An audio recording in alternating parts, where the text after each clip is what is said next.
So today's agenda, we got some announcements. We're going to have an amazing presentation by Mr. John Alexander. There's going to be time for Q&A afterwards, so save your questions. We will take a little break somewhere in there, and then we're going to talk about what's going on in the Northland and do a little field investigator training.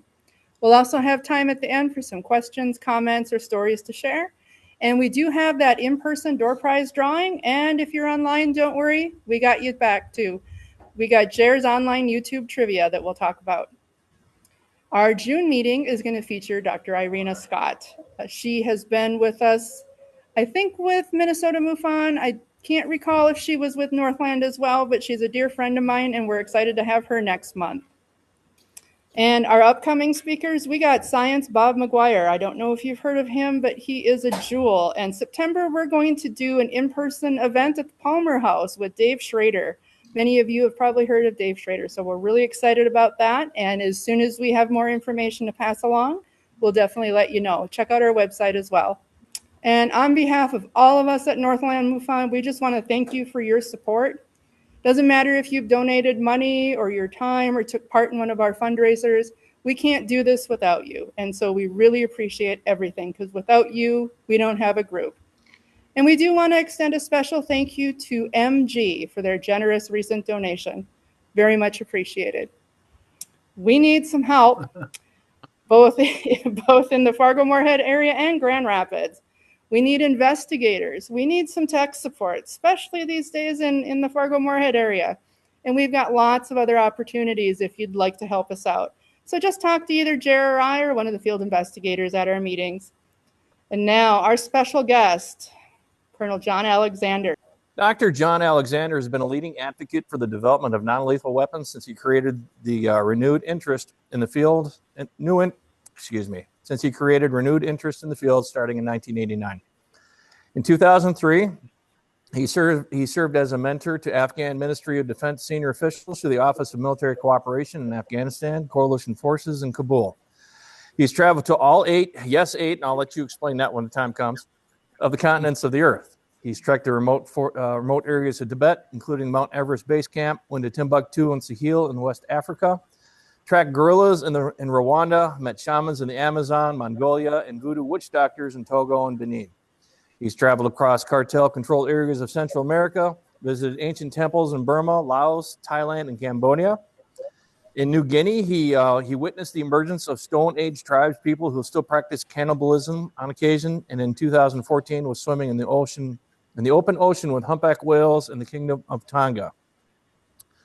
The Stone Age people, that sounds pretty interesting if you ask me. Okay, in 2015, he attended the Kumbh Mela in Nashik, India, visited Bali, Borobudur in Indonesia, and was diving on the Great Barrier Reef in Australia. In 2016, highlight was diving with great white sharks off of Isle de Guadalupe in Mexico.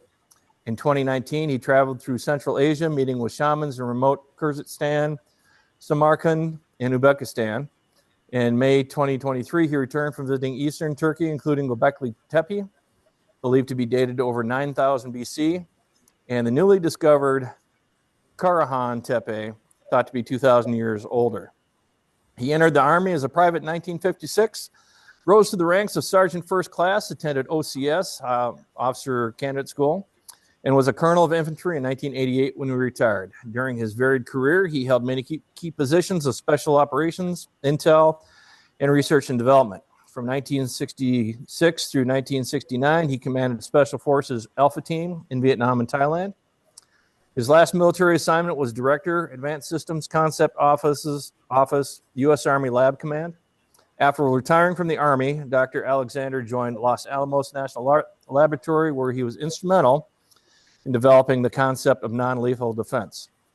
As a program manager, he conducted non-lethal warfare briefings at the highest levels of government, including the White House staff, National Security Council, members of Congress, Director of Central Intelligence, and senior defense officials. He also met with heads of industry, presented at academic institutions, including Columbia, Harvard, and MIT. In 2004, he was invited to address the German Bundestag In 2005, he went to The Hague and addressed international delegates to the Chemical Warfare Convention. Dr. Alexander's doctoral committee was chaired by the legendary Elizabeth Kubler-Ross. He is a past president of the International Association of Near-Death Studies. He is the founding member of the International Remote Viewing Association and a 3-term council member of the Society for Scientific Exploration. In the 1980s, while on active duty, Colonel Alexander created and coordinated the Advanced Theoretical Physics Group to study UFOs. In 1995, he joined the National Institute for Discovery Science and was the first NIDS member at Skinwalker Ranch.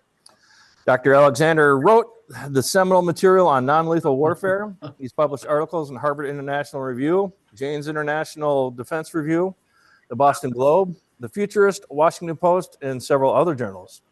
He's appeared frequently on television, including Dateline, Fox News, Larry King, CNN, MSNBC, Newsweek, and other U.S. programs, plus international television in Australia, Denmark, France, Germany, Italy, Brazil, Switzerland, the Netherlands, the UK, and Japan. Academically, he holds an MA from Pepperdine University, a PhD from Walden University, and later attended the Anderson School of Management at UCLA, the Sloan School of Management at MIT, excuse me, and the Kennedy School of Government Program, National and International Security for Senior Executives at Harvard. In addition to many military awards for valor in service, Aviation Week and Space Technology selected him as a 1993 Aerospace Laureate, and in 1997 introduced him into the Hall of Fame at the National Air and Space Museum in Washington.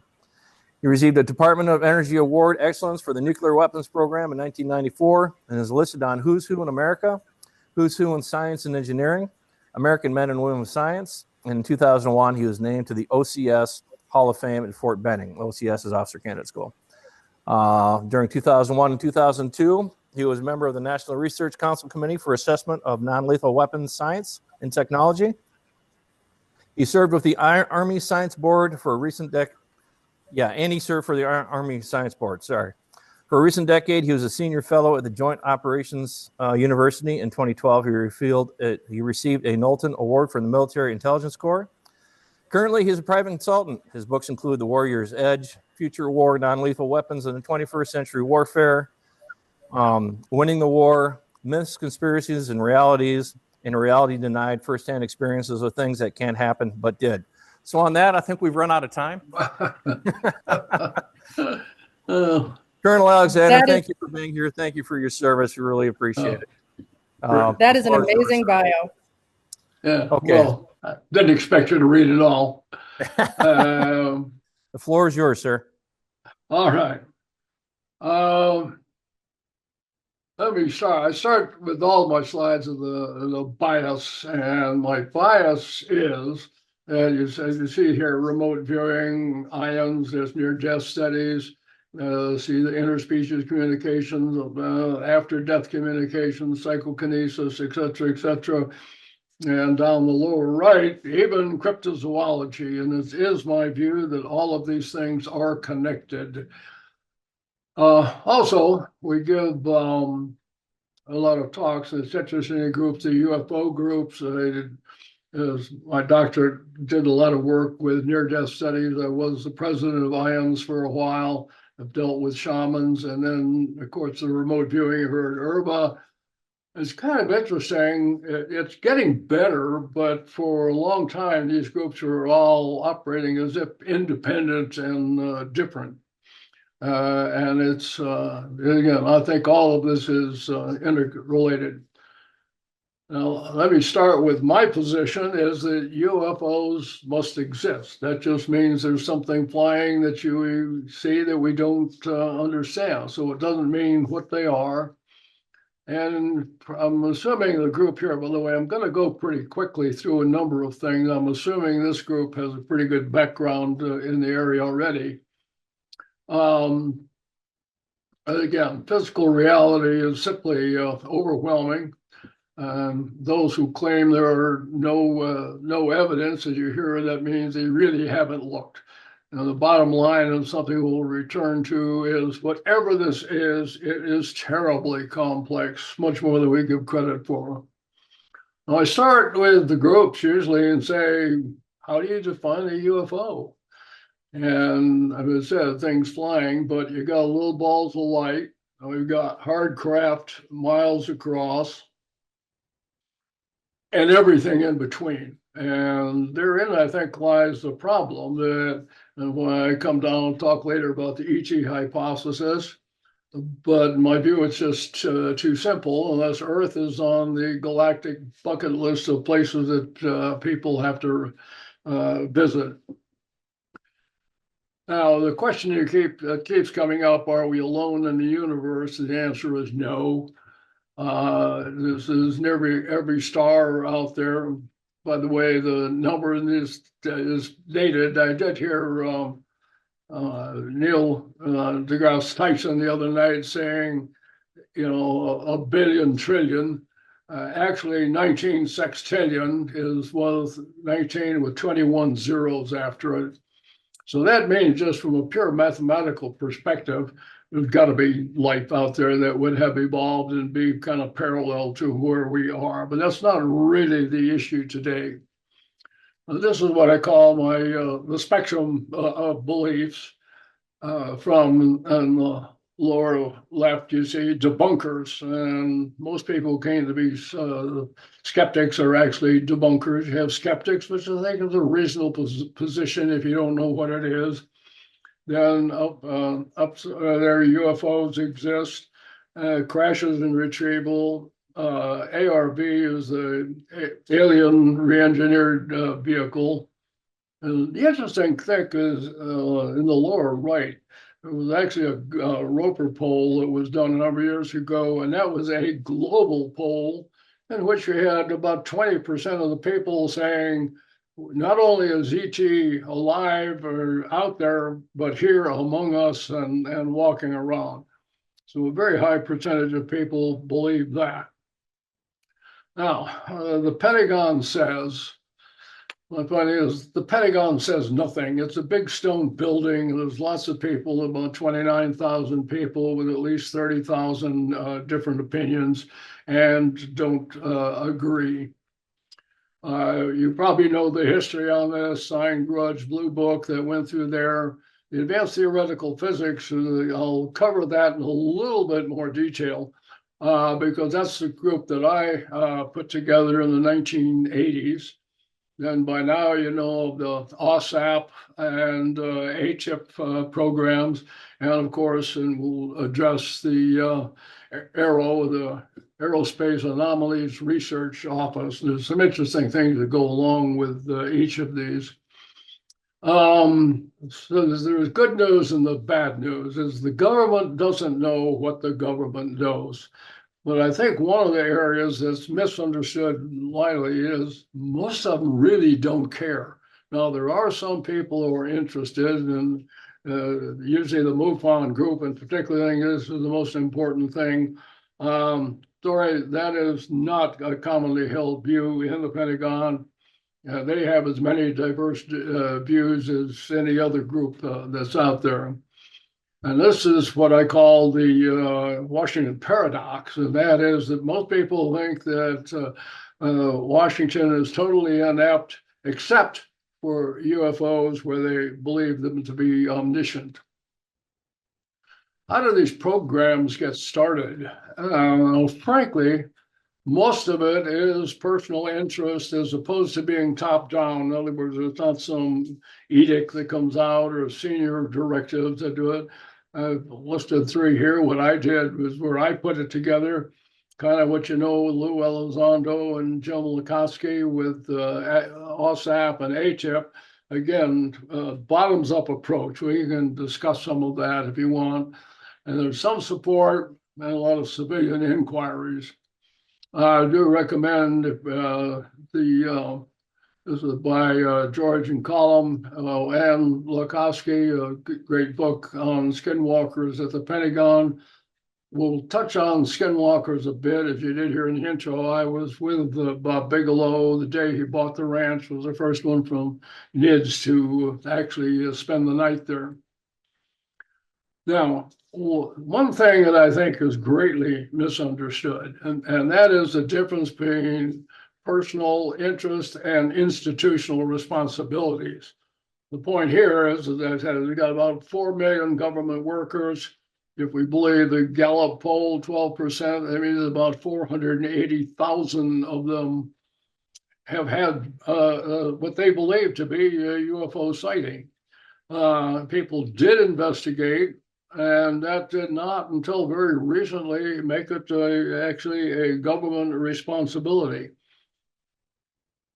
Okay, what did we do? And this started in '84. Actually, it continued on after I retired and went into Los Alamos. Participants from all of the services, from the IC, intelligence community, including CIA, DIA, NSA, and aerospace industry. We all have the TS, and what you know is a special or above top secret clearance, SCI. It was a good old boy net, and meaning we knew everybody and whatnot. And there were supposed to be no written records. At this time, FOIA, Freedom of Information Act, had been enacted for a while, and there were a huge number of inquiries about UFOs. That's one of the reasons I chose the topic, advanced theoretical physics, because I didn't think people would ask for that. What we found was not at all what we were looking for, and basically nobody was officially minding the story. Now, we're going to get to the legacy program in some detail in a bit, but at that time, again, all of these agencies were representatives. Everybody knew kind of the background and the major cases. But everybody all says, oh, I thought you were doing that, or somebody else was responsible. So the suspected scenario was Roswell was real. They had looked at it at the time and done research and says, what the hell, can't figure this out, and packed it away like the Raiders of the Lost Ark and Suitland. You saw the end of the movie when they're tucking it away. That was the Lost Ark, but tucking it away at Suitland or some other place.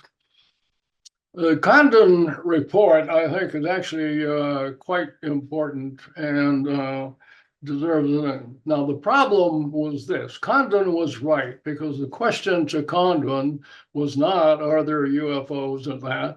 The question was, is there a threat? And we have not seen any threat emerge. Importantly, in the book, though, Condon didn't actually participate in the study, but he did write the recommendations and conclusions.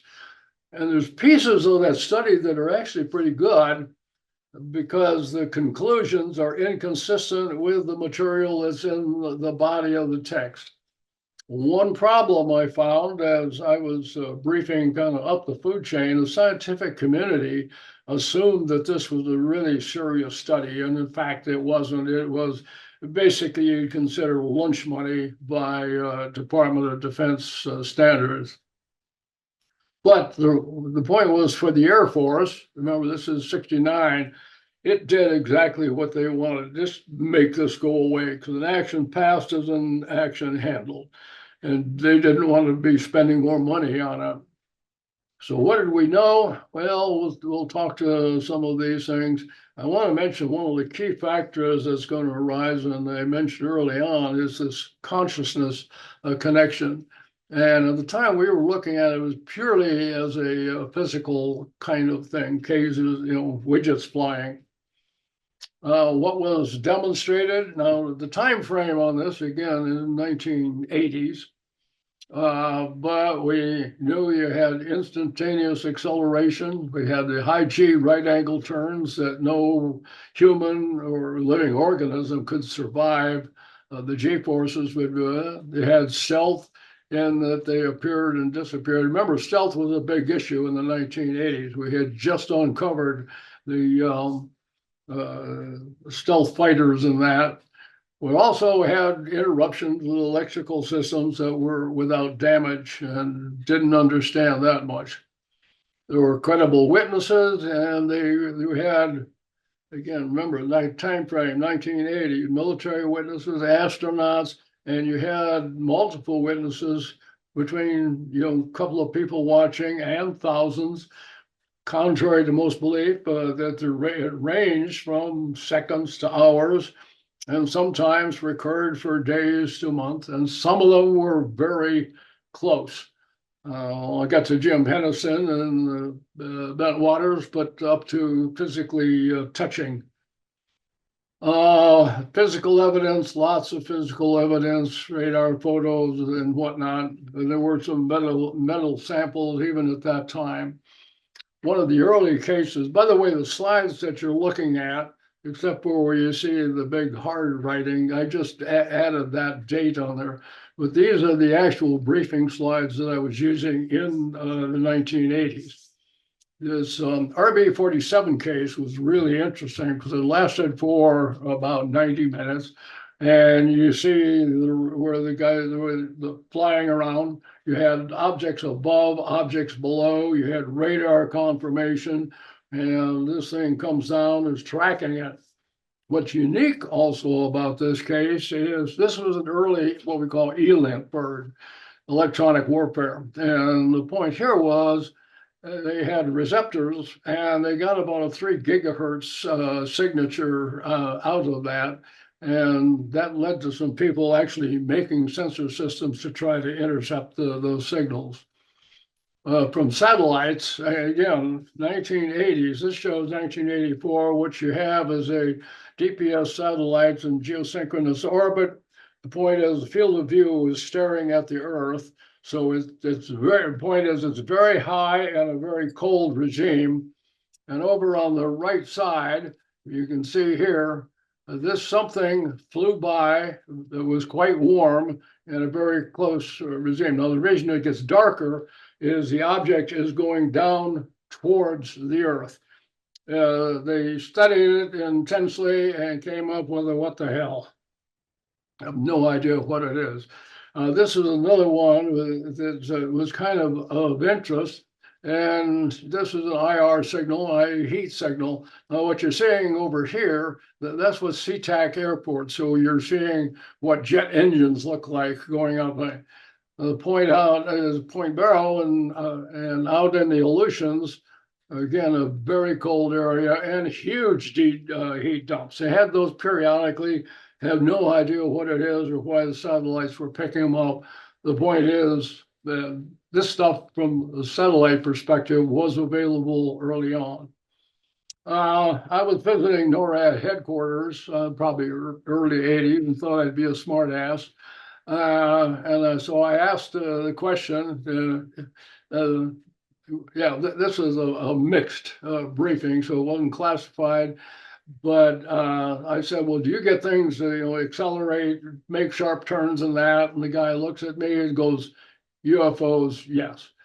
And the point was, and then at that time, since 71, this would be into the 80s, the system had tracked over 7,000 reports.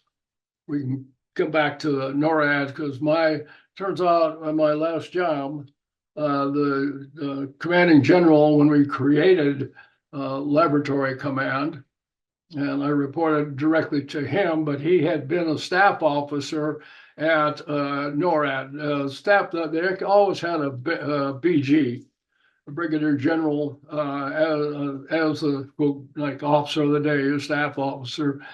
He had no idea what I was talking about. It was like literally eyes glazing over. So that tells you something about NORAD. And now the Cash Landrum case is one that's interesting. Again, I'm going to assume that you know about this. 29 December 1980, Betty Cash and Landrum and the boy Cody are all out. They're driving on this is near Houston, Texas, and they see this craft. And the interesting piece about it is that there's 22 to 23, the number varies, of helicopters that are supposedly circling the craft. Now, what happens is, they supposedly stop on the road, they look out, and the injuries that occur are entirely consistent with their story. Betty Cash got out of the car in the front, gets whole body radiation. Landrum stands behind the door, So she's partially exhausted, gets some radiation. Cody, who's now a man and talks about this sometimes, saw the thing and jumps in the back seat of the car, so minimal radiation.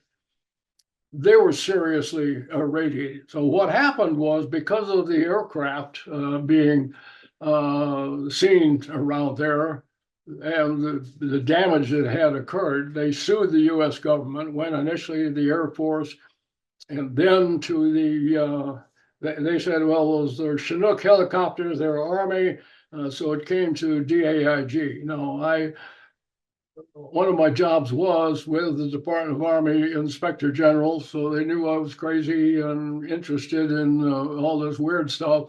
So I was asked about that. I can tell you this case, George Saran was the guy who got the case, looked at it extensively. Those helicopters were not there. He tracked down every helicopter in the Army and the Marine Corps, and even went so far as to look at helicopters for the petroleum industry, the ones that fly out in the Gulf. Those helicopters certainly did not exist, but I can tell you that a number of people definitely saw them. The JAL flight, Japan Airlines, which is really interesting. Again, this is 1986, so it came up on a thing. The point here is you had a JAL flight flying along. They have a UFO that's tracking it. You've got confirmation from, this is air traffic control in Anchorage. Elmendorf is confirming it. They said the other site, that was probably Cobra Dane.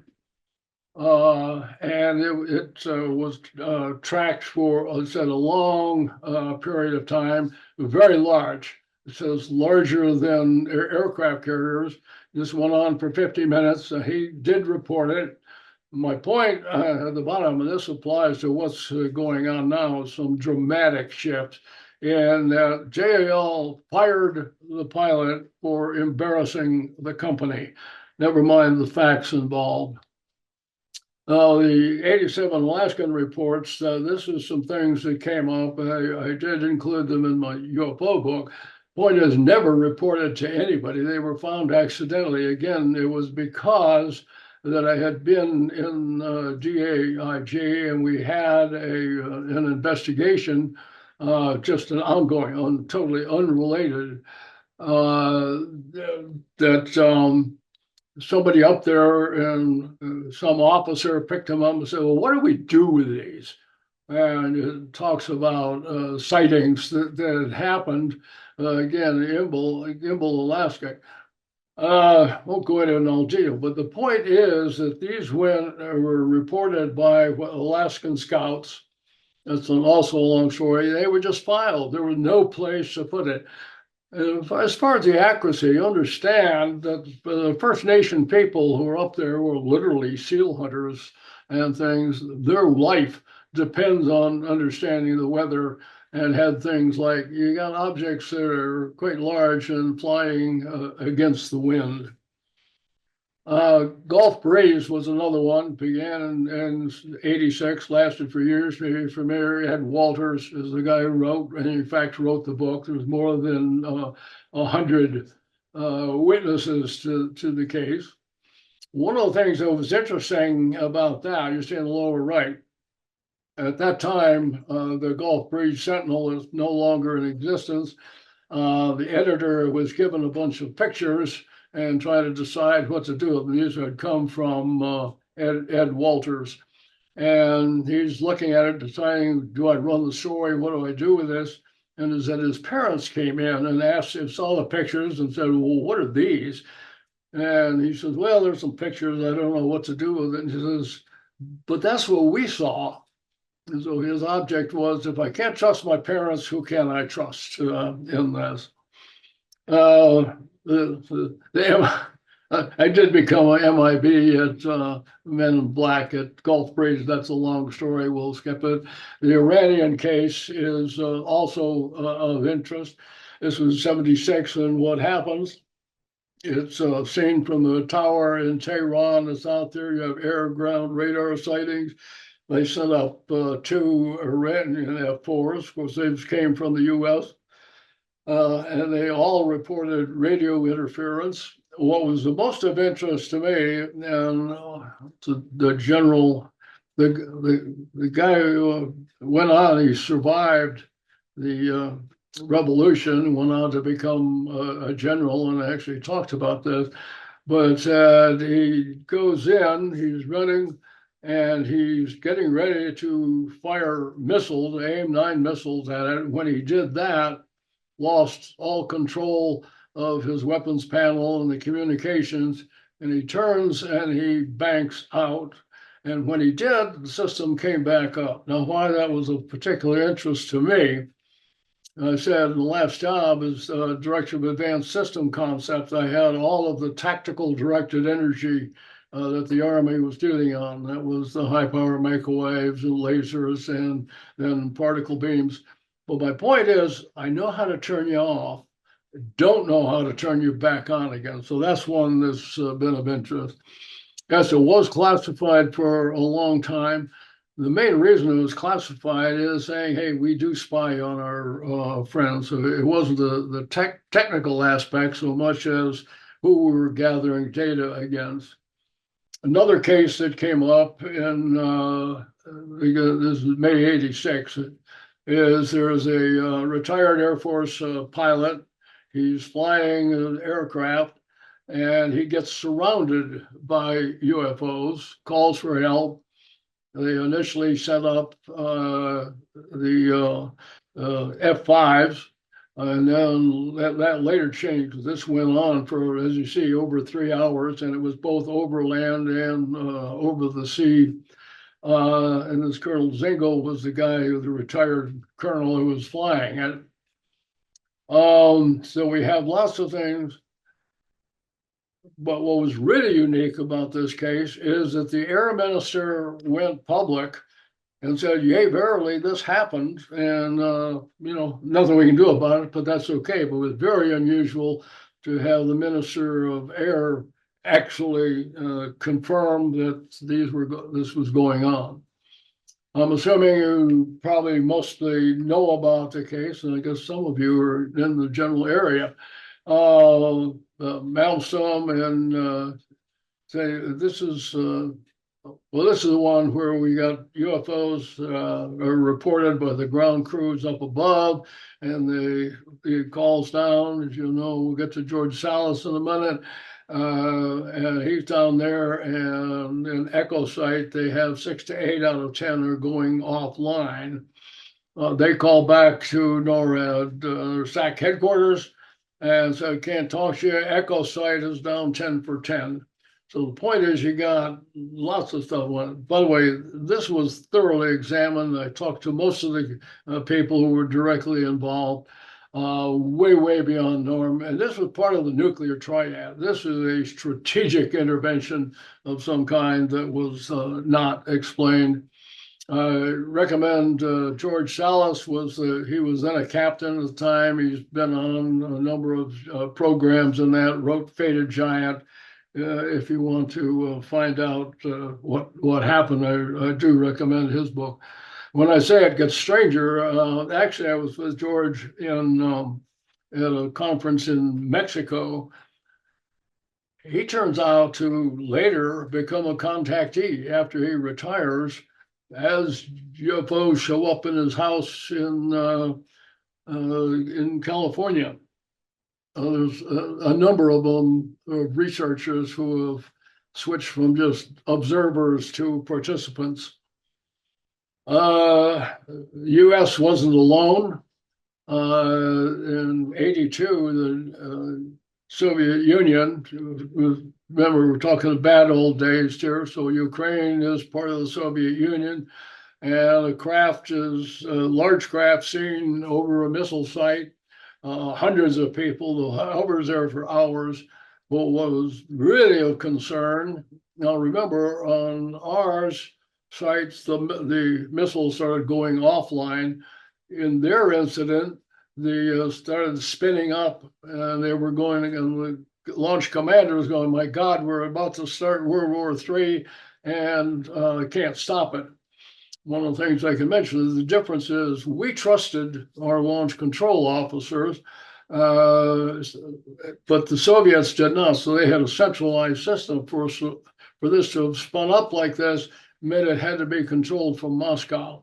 As Boris Sokolov was the colonel who investigated it intensely, never came up with a reason, or they literally disassembled the site. For those, I'm sure you're familiar with Bentwaters and Rendlesham Forest.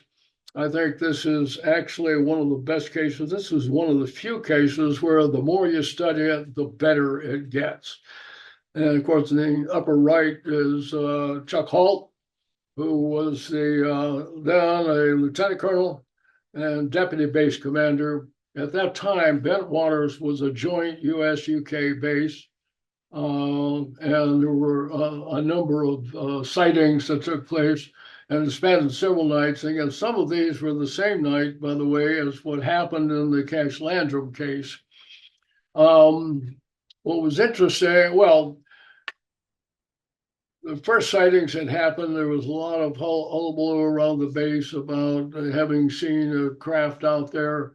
They're having their annual Christmas party, and the provost marshal came in and got a hold of Chuck and said, "They're back." He says, "Who's back?" He says, "The UFOs are back." And he goes, "I'll take care of that. I mean, we understand this." In other words, we're going to resolve this for the first time. One of the worst decisions he ever made, isn't it? He also said, the people in the folklore said, "Oh, the Bentwaters helped his career." Actually, he was on fast track to 06, and he says this almost derailed him. But he went out there, and he describes seeing this object floating through the trees along the splits into 5 parts. He goes zipping off. 2 come over and shoot laser beams at his feet. It's interesting. I had talked to Jim Pennison, who was the guy who went out on the first incident. So I said, "I want to talk to you." He says, "Oh, you mean the ones I touched?" Because he had actually walked up and put his hands on it. Again, this goes on. The evidence that supports the case gets stronger and stronger. What was not known to the public at the time, including the people in the UK, of course, the British military knew, this was the forward-most nuclear weapons storage area that we had. And they did describe this thing flying over and shooting beams into the storage area. So by now, when I first met Chuck, I had retired. I was at Los Alamos, and I had called him and arranged to meet. And he says, "Oh, I'm finally going to get debriefed." So no, I'm just here to ask about the cases. But one of the points was, he says nobody ever said anything to him about this incident. I said, "Well, did you pull a nuclear warhead just to see if it had been tampered with?" And the answer was no. It would be too hard to explain what we're doing there. Well, Rebecca, he has also written a large book. There's volumes written on this case, but again, very, very strong. The Belgium case, and a number of sightings there close, where you had Wilfred de Brouwer. I said chief of staff. He was actually a lieutenant colonel at the time, chasing these things, and they go zipping off, exceeding 40 Gs, 1800, and definitely he goes on, rather than hurting his career, he goes on to become the chief of staff of the Belgian Air Force. But those were a series of cases that were very, very interesting. The major problem areas that we had was a signal noise issue, meaning there was so much stuff being reported, and an awful lot of it was just literally noise cases that you run down, and drawing the signal out. What are the critical cases was very difficult. The high strangeness factors involved. There were metal samples that were in there, but the chain of custody on them, and this is true on some of the material that has come to light very recently, you don't have good provenance. It says reluctant witness. And I think one of the key issues, and one that has come up in the recent congressional hearings, is reporting UFOs was definitely not a career-enhancing move. This was a key one. What's interesting about this picture, that has been thoroughly examined, is that the UFO that you see, this is one of the few that are taken from the top down, and they've looked at the light on it, been thoroughly written. Interestingly, the people who took the picture did not see this. It wasn't until the aircraft had landed and they were looking at the film that they found that the UFO was on there. This is a case I like to use when you look at Blue Book, and I think it was totally disgraceful. You had a B-52 was out on training missions, coming back in, it gets vectored.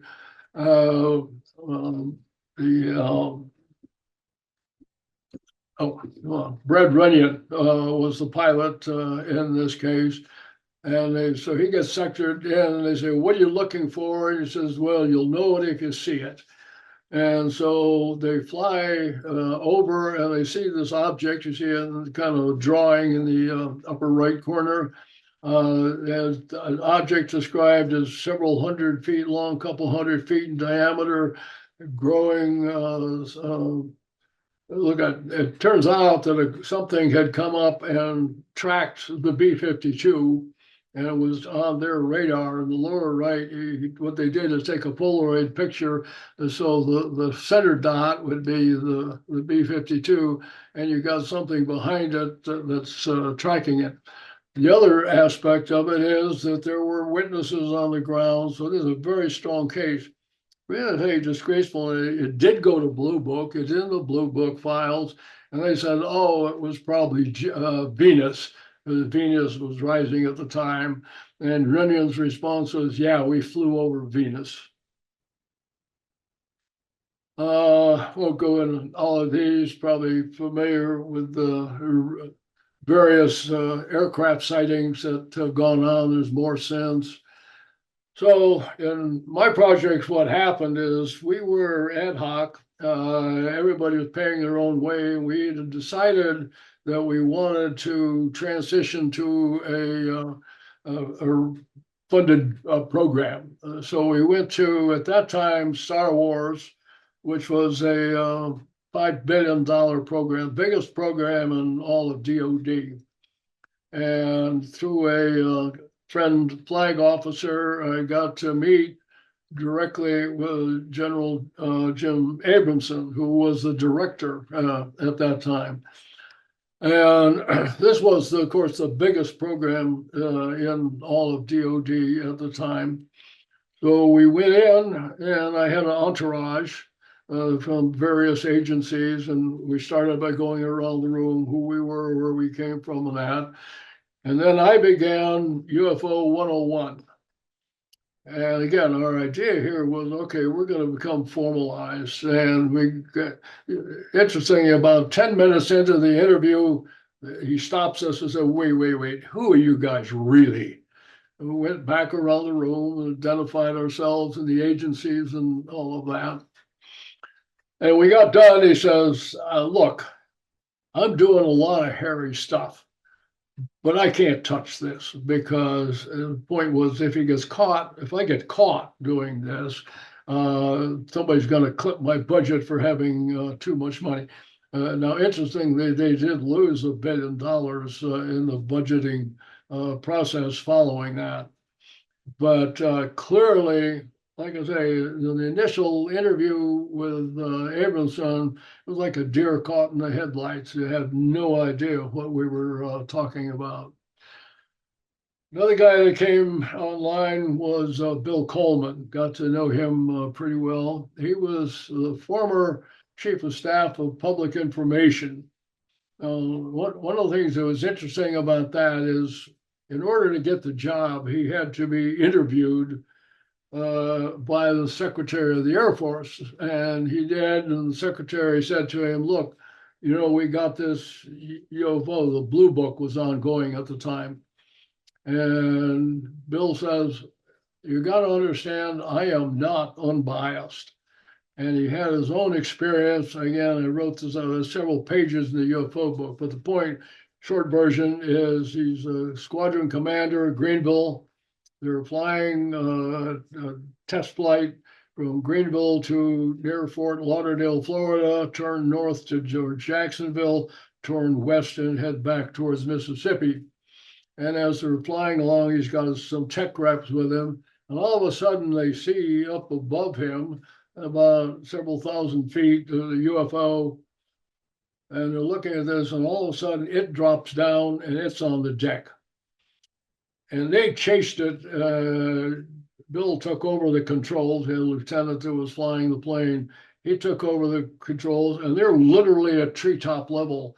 And he's watching the circle moving across the ground. And one of them says, look, I'm an old farm boy, and I understand this dust and stuff. And this is flying so low that it's pulling up dust contrails behind it. It's interesting, they did report it, and when they went back, could not find it in Blue Book, even though it had been reported. By the way, he went on to work with Jack Webb on a UFO series. He had, excuse me, had collected over 100 cases that are high strangeness and high reliability. And we kept saying, you know, okay, well, where are the cases? Well, I need to get them written down. Unfortunately, like many of these things, transitioned and had no idea where those files went because they weren't passed on. Another guy that is absolutely critical to me is here we are with Dean Judd. Dean was chief scientist for SDI. He was later the NIO for science and technology, and we served on boards together. I brought him onto the NIDS board. We also were advisors of SOCOM. We spent hours and hours and hours discussing this stuff, and he was a true skeptic, but was interested in the physical aspects of it. Absolutely no involvement in the ET or that what's known now as the legacy program, getting into the space program. Again, the NIO for S&T, if you understand how this was before DNI existed, this was the IC staff. And you can't go to the president and say, well, CIA thinks this, but DI thinks that. And, they've got to have a concerted position. So the NIO is responsible. Most of them are geographic, i.e. Europe, Asia, Middle East, Russia, etc. He was the one for science and technology. Don't think anybody ever briefed him on it. From firsthand, Edward Teller, the hydrogen bomb guy, a personal friend. The picture there is at my house then in Santa Fe, and that's Hal Putoff and me. And this is at the dinner table. Hal was talking to him about 0-point energy. Another guy I dealt with extensively with is Ben Rich, who was second president of SDI. And also many, many senior officials. I'm the one who briefed all of the 3-letter agencies and some others, either the director or deputy director. One that I found most interesting, he's still alive, so won't reveal, but he was the head of one of those 3-letter agencies, a lieutenant general at the time, and said, A, we don't do that. There's no requirement. But B, I'll tell you about the ones I saw. So here's a guy who's now agency head who has had personal experience but has not transitioned that. So I did a comparison between what we did in ATP and ATEP. And what you find is basically the same thing. Multi-sensory data, high witnesses, everything's going to. We didn't, as you know, about the $20 million funding that went on and limited personal interest. And they got some hints as to what's going on. But the point is, we knew all that and talked to Lou about Lou Elizondo in some detail. Said, yeah, we were about 30 years ahead. What they did bring is new cases and better sensor systems, of course. They came up with the HF5 observables, the anti-gravity, no means of propulsion, instantaneous acceleration, hyper. On the right, well, this is one of the cases that I really like, and I was able to talk to him after it became known. That's another long story, but the point was, he was stationed out of Lakenheath, again, in 57, again, Cold War era, and they're on strip alert. He gets set off, and they said, again, what are you going to see? You'll know it if you see it. And he describes something as big as an aircraft carrier that's hovering over the eastern UK. So he goes to Ripple. He had Mighty Mouse rockets at the time, and when he does, this thing zip, and is in 2 sweeps of the radar, off of the radar scope, meaning it went from 0 to my calculations over Mach 500 nearly instantaneously. And again, this is 1957. So anybody who says, well, maybe this is, Russian or Chinese or something, they got to explain how you had Mach 500 in that time frame. The Corso conundrum is interesting. Again, this is a chapter in the UFO book, but we knew of Phil well before the book ever came out. The picture in the upper right is as Hal put off with Phil Corso, George Knapp, and myself. And we went to check it out. I did a 7-page letter. This is an addendum in the book and saying this is wrong, this is wrong. Because as you know, they tried to say that there's any number of technologies that were directly derived from Roswell, integrated circuitry being one, night vision and lasers being other. It just so happened that I knew the guy who literally created Night Vision Laboratory. And so I went to him and he asked about the story, Phil's story about alien eyeballs. They came out and that led to our night vision system. Total nonsense. It's interesting that Phil had a heart attack. My son was getting married, and I was, and he lives in Palm Beach area. I went to see him down for the wedding. And the day before, we went up to see Phil, who had just had a major heart attack. And at that time, he had told me that he was, he did need to correct all of the mistakes over there. He was right now. Phil was not computer literate. So he literally typed things out or handwritten. And unfortunately, less than 2 weeks later, had the second heart attack that was fatal.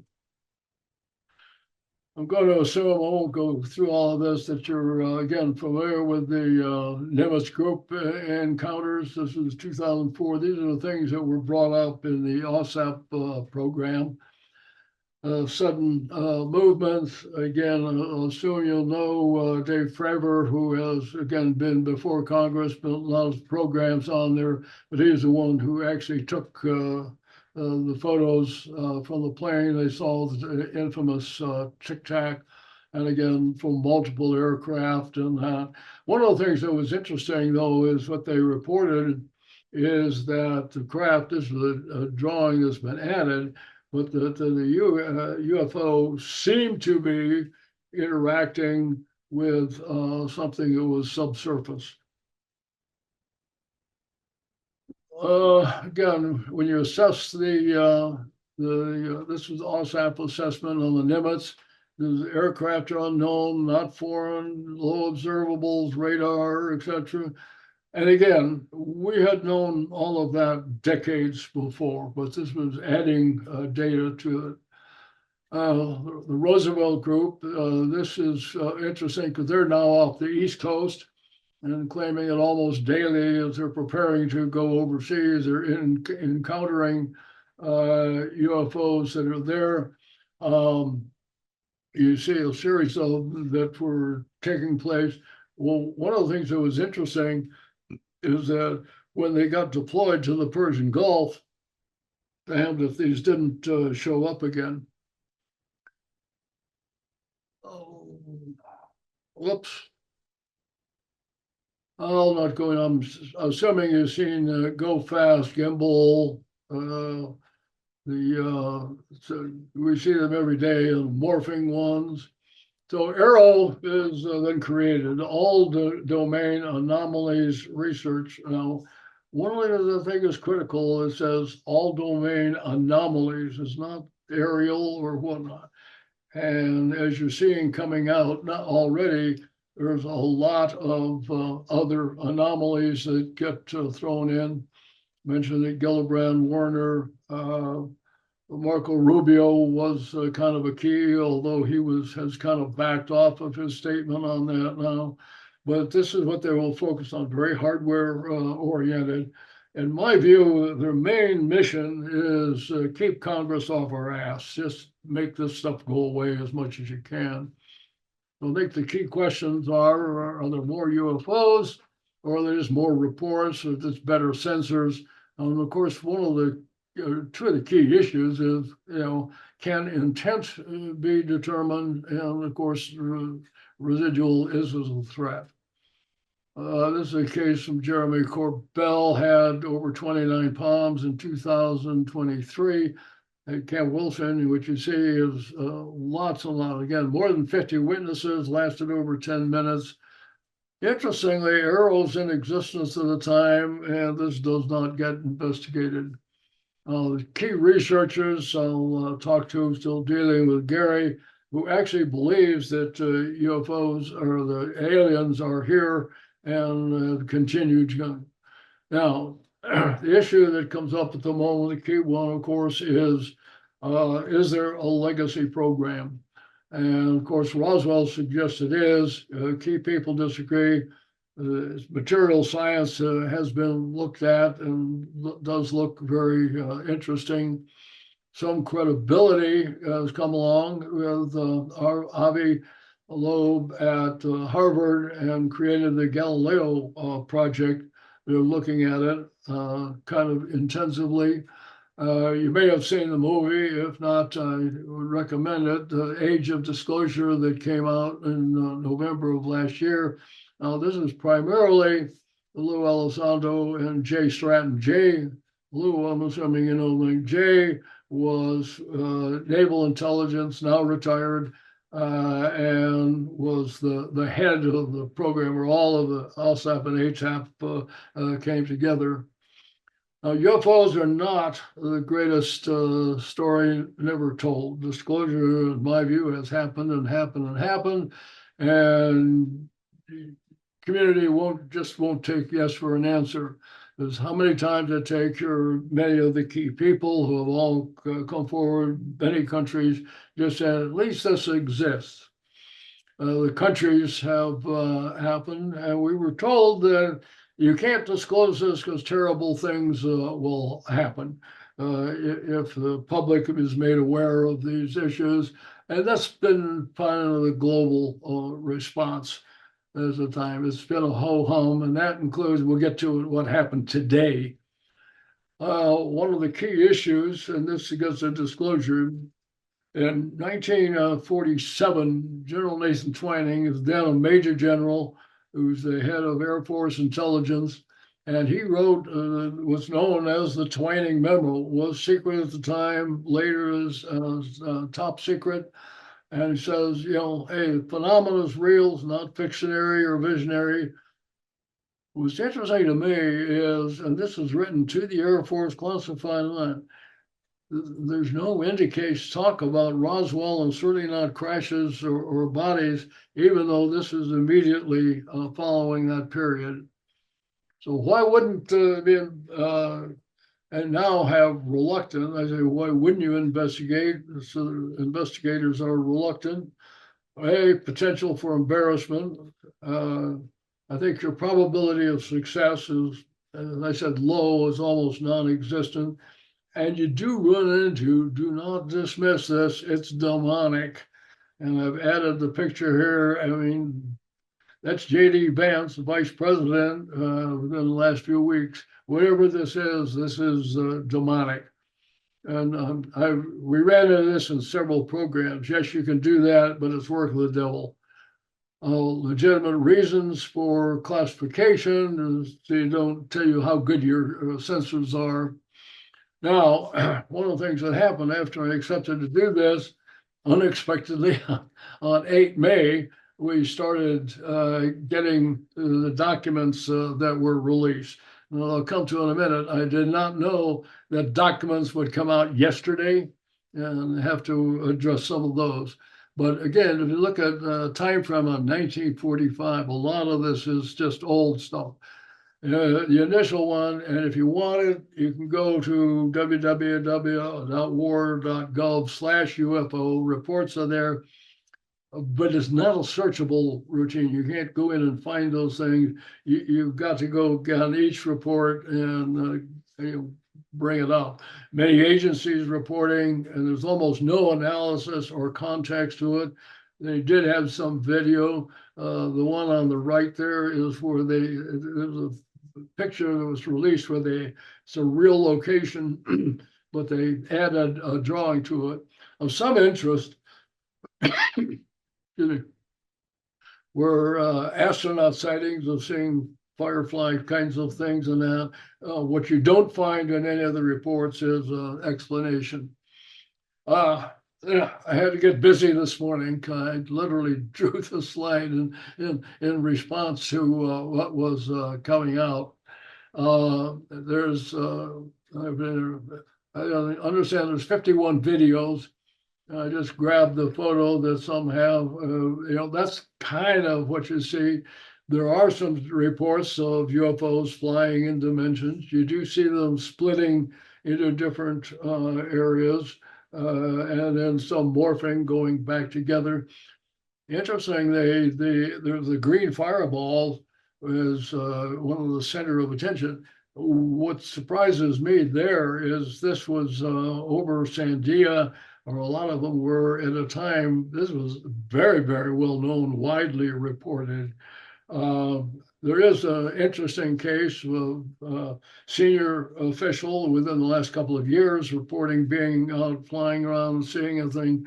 One of the things that caught my attention is we were flying map of the Earth. That's MAP of the Earth, not NAP of the Earth. So I was just wondering how familiar he is with the flying. What you don't see are reports of alien bodies or crash retrievals. And what I've added in there in the yellow is that some components of the U.S. government knows that some UFPs are non-anthropomorphic vehicles. That's an analysis from a very high individual that I borrowed from. Being cynical, I think it's an unsuccessful distraction because it's barely made the news in any area. Didn't even make the judge report today, but it does take away from slush fund around the ballroom, etc. That's, again, what's not in the report, but you do see, you did hear particularly Dave Grush talking about such things. As far as this disclosure goes, the UFO community just refuses to take yes for an answer. Now, there are people, we're getting into the legacy program versus, well, my firsthand evidence goes in a different direction. It could be wrong. Again, many people whom I highly respect. You probably don't know Scott Jones, but I was with Ed Mitchell, saying Gary was over, and he is one of two people that I've ever talked to who said, I know somebody who actually was involved with the material. Almost all are friend of a friend. Jim Sullivan is a guy you cannot discount. By the way, he is an abductee himself. Long story, but a very senior CIA official. That's Chris Mellon, who was the deputy director of intelligence. He is one who says, I know somebody who's read into the program. That's with Jay Stratton, who I mentioned before. What's interesting is in the movie I mentioned, Age of Disclosure, each one in the trailer says, I have seen the bodies. I did not see that in the movie itself. But yeah, he's one with firsthand evidence, becomes key with OSAP, has interesting experiences at the ranch. I mentioned before, Edward Tiller is with Hal. Hal is recently on Diary of a CEO and is now getting credit for saying there are 4 types of aliens that we're at least familiar with. I don't think that's exactly what he said, but that's something getting attributed to him at the moment. I might mention that next week there's a movie, another one coming out, I think is somewhat better, Ron James, called The Accidental Truth. One that has just come out is Sleeping Dog. This is Jeremy Corbell. That's Jeremy and his photographer at the house when they were actually doing it. A lot of it revolves around John Lear. Many of you will know him, and I think John Lear was just batshit crazy. He had told me, we didn't go to the moon. The new Sandia is moved out west of Area 51, and there's underground tunnels that go out there. But that movie is, again, available at the moment.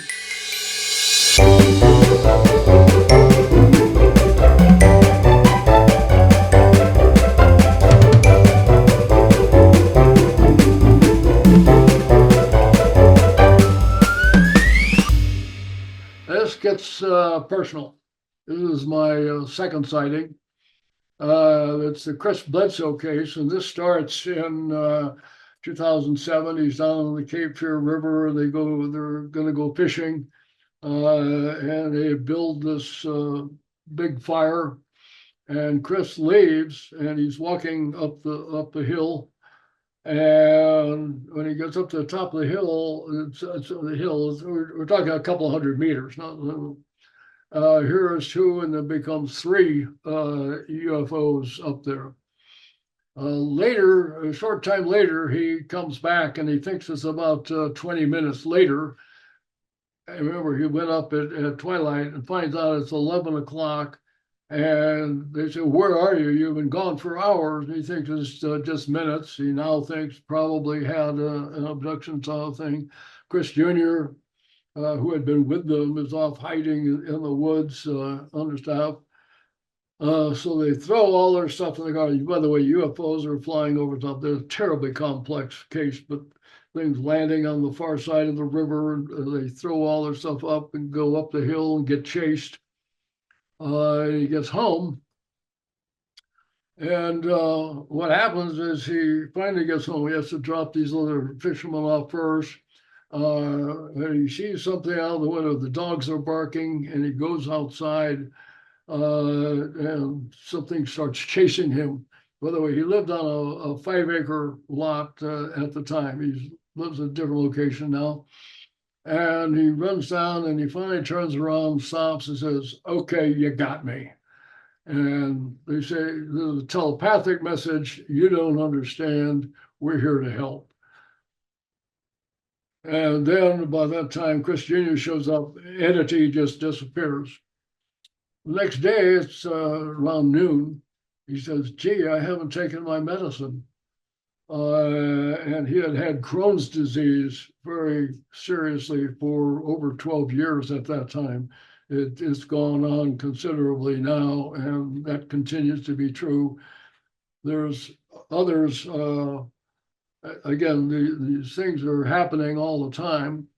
The reason I happen to believe this case, I had heard it initially, said, gee, that's interesting. We had gone back to the original location.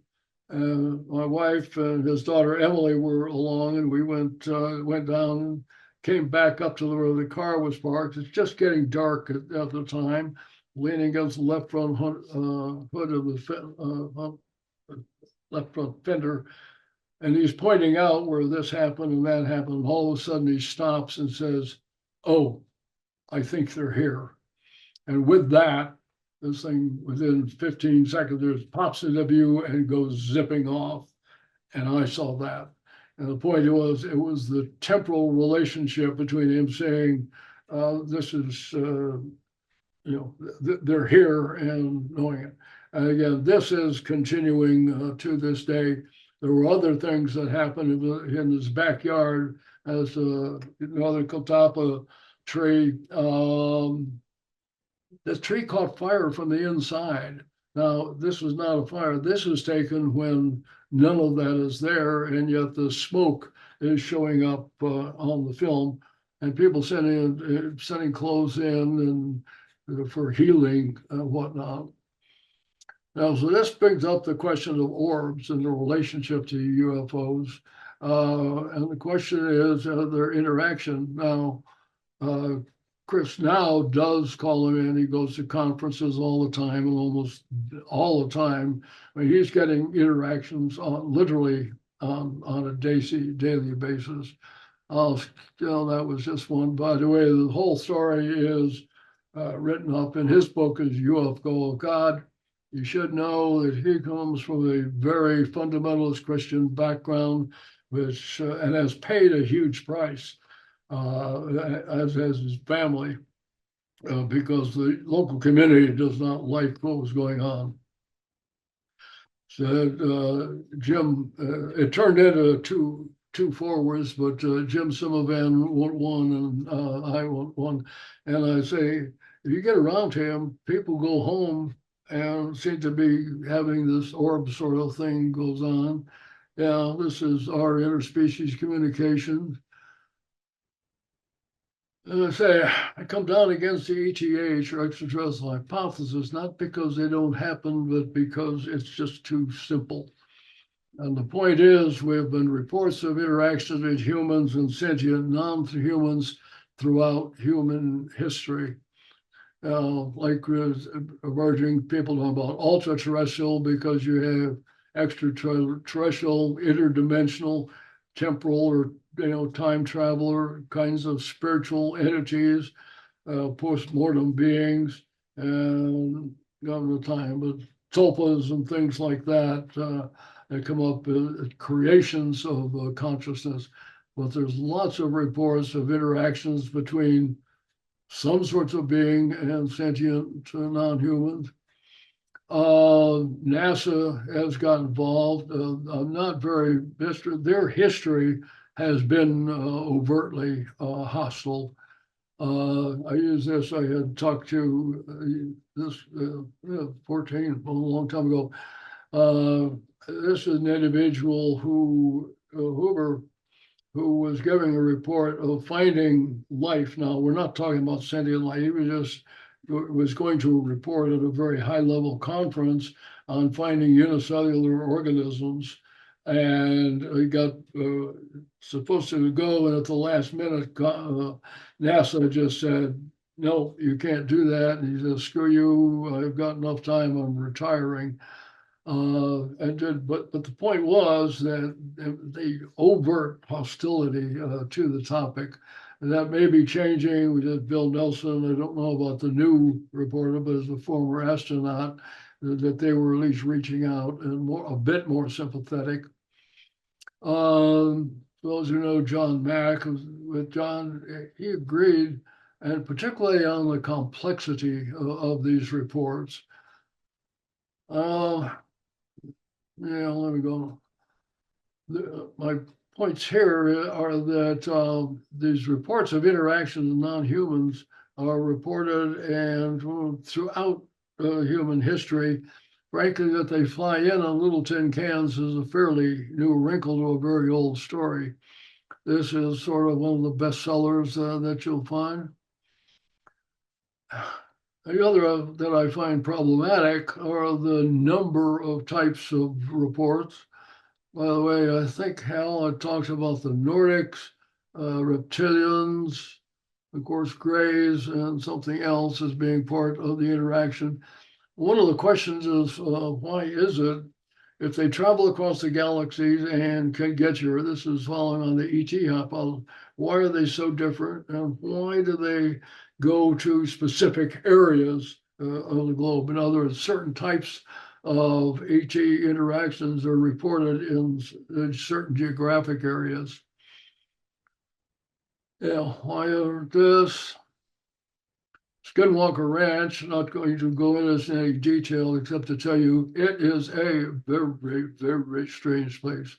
As I said, I was with Bob the day he bought the ranch. And one of the things I came up with I did want to include, because it's coming up on something else, is what I call the precognitive sentient phenomena. And there was an it, and I don't know how to describe it, but it was definitely in control. We had these variations, and it could predict how we were going to respond before an event would occur. And then you would get something, you'd have to study that. It says, oh, you like that? Try this. Or we had an early instrument now. Brandon has much better sensor oriented. We NIDS had cameras on doing 24/7, then reviewing it, and things would happen. You go everything would happen like just off camera. And every time we tried to be predictable, it would completely morph. I say this was not unusual, and if you go into history from Loki, Kokopelli, and Pan from Gods, but so again, whatever it is, it was in control. We were never in control. Well, UFOs and religionists is getting in some criteria. We don't expect governments to be involved in studying things of religious nature, but we do expect them to do UFOs. I'm going to come to that. Now, we want to go, in my view, this whole area is too big for governments. And what I've done is compare the analysis between research into UAPs and cancer. Both of them are globally ubiquitous. These happen all over the world. There's no standard formula. There's so many different variations, and the very, very complex problems. And research in both areas are very expensive, and you have competing priorities. The slide before on one that says, if you want to fund UFOs, and there's some funding going in, what is it you don't want to fund, particularly when you get into areas, in medical areas of limited cases that have a very limited scope. I say improvement. Yeah, I'm less in agreement there, but what I do say is there is not going to be one simple solution to little gray guys from Zeta Reticuli or wherever it might be. But in both government and cancer, governments do not have a lead role, but they have important roles, and they do participate. And they will, the governments are being a bit more responsive when people say they're interested. We're seeing that now with some of the congressional opera. Oh, that sort of thing. Again, I think it's just too big for governments to handle. And you got to remember that it's in control globally, and we can play a role, but probably not the role. but they do bring their sensor systems. Here is a huge bugaboo. Nobody has, not nobody, there's only a couple people who've ever seen this slide before. I think one of the biggest problems for involvement in the UFP arena is one thing to ask for money to study hard little widgets that are flying around. It's something else to say, I want money to study werewolves. And this brings up the whole area of hitchhikers. I think a lot of the hitchhiker effect is assumed to be associated with the ranch. I can tell you, and if you read, the thing at the Pentagon, the one that George Jim Lukowski wrote, George Knapp and Colin Kelleher, Skinwalkers at the Pentagon. There's a story in there that's 100% real. One of these, again, very, very senior people whom I do know, living in Northern Virginia, like most of the people in the Washington area don't live in Washington per se. And there, days later, but standing in his backyard on his hind legs is a werewolf. I borrowed that picture just to be analogous. But the point is that many people who have been involved with this have started talking about the hitchhiker effect. One that has become known, as I mentioned, my boss at the time, Bob Bigelow. And this was a case where he had been at the ranch and came back and is in bed with his wife. He's asleep, and all of a sudden she wakes up and here's an entity hovering face to face. I'm convinced that's the one when he said, the ranch is out of here. By the way, should you ever go to Skinwalker Ranch now, you ought to see the releases and NDAs that you have to sign to get in because they're worried about these sort of things. Actually, OSAP, a program, came about much because of one of these things. Jim Lukowski, who had headed the program, and this is where you get the bottom-up push, had been visiting the ranch with Bob, and he's in there in an old building that was there at the time, and he looks through the door, and here's something floating in the next room. Any number of people who have been to the ranch have, again, it's why I use the werewolves as a euphemism, because there are many, many different types of things that occur. If you follow Skinwalker Ranch TV program now, they've actually come up with DNA from a dire wolf, and they've been extended for a long period of time.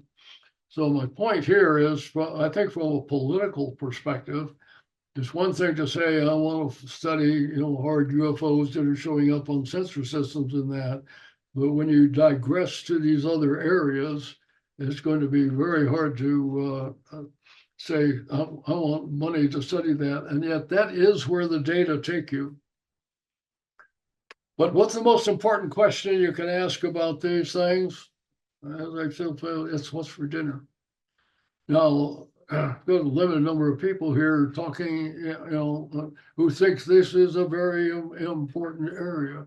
But to the vast majority of people, it's interesting. We know that I suspect an even larger number now of people are, saying, yep, UFOs are real, but how does that affect my daily life?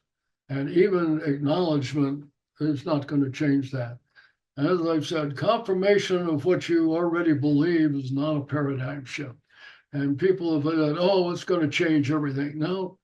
Does it change everything? No. You got to go to work the next day, go to school, whatever it is. So it may be interesting, but that we're not alone in the universe doesn't change. You haven't been alone in the universe all along. It just doesn't change much. And getting to my bottom line is I regard, this is from Max Planck, and this is over a century ago, or just about a century ago now. So you can't regard, or I regard consciousness as fundamental, that matter is a derivative. In other words, rather than being, something inside your brain that is conscious of things, the physical arose from consciousness. And I think that's third part. And I think the USP, what's happening from a government perspective is that you're getting a tiny, tiny fraction of all of the things that have been reported.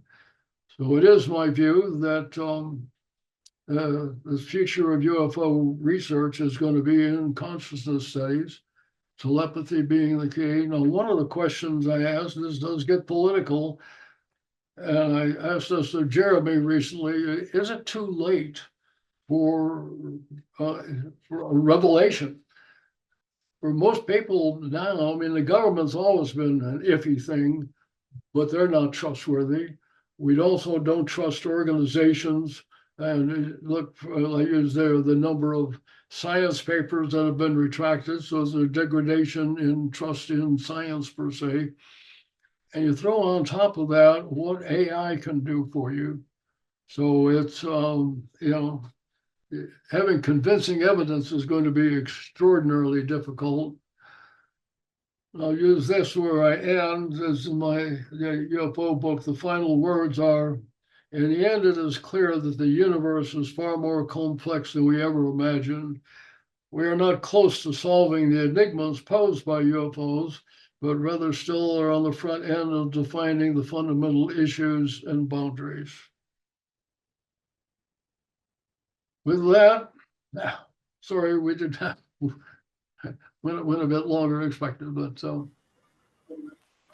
all right, how do I get out of this? Yeah, share? so just stop share. There you go, and there you are. Holy cow, Colonel, that was awesome, excellent. Thank you very much for that.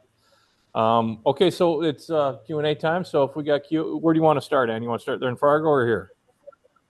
So we can start in Rapids for those of us that are joining today that are new. We take one question from each location. So we'll go to Grand Rapids, then we'll go to online, then we'll come to the Fargo Moorhead, and we just keep going around.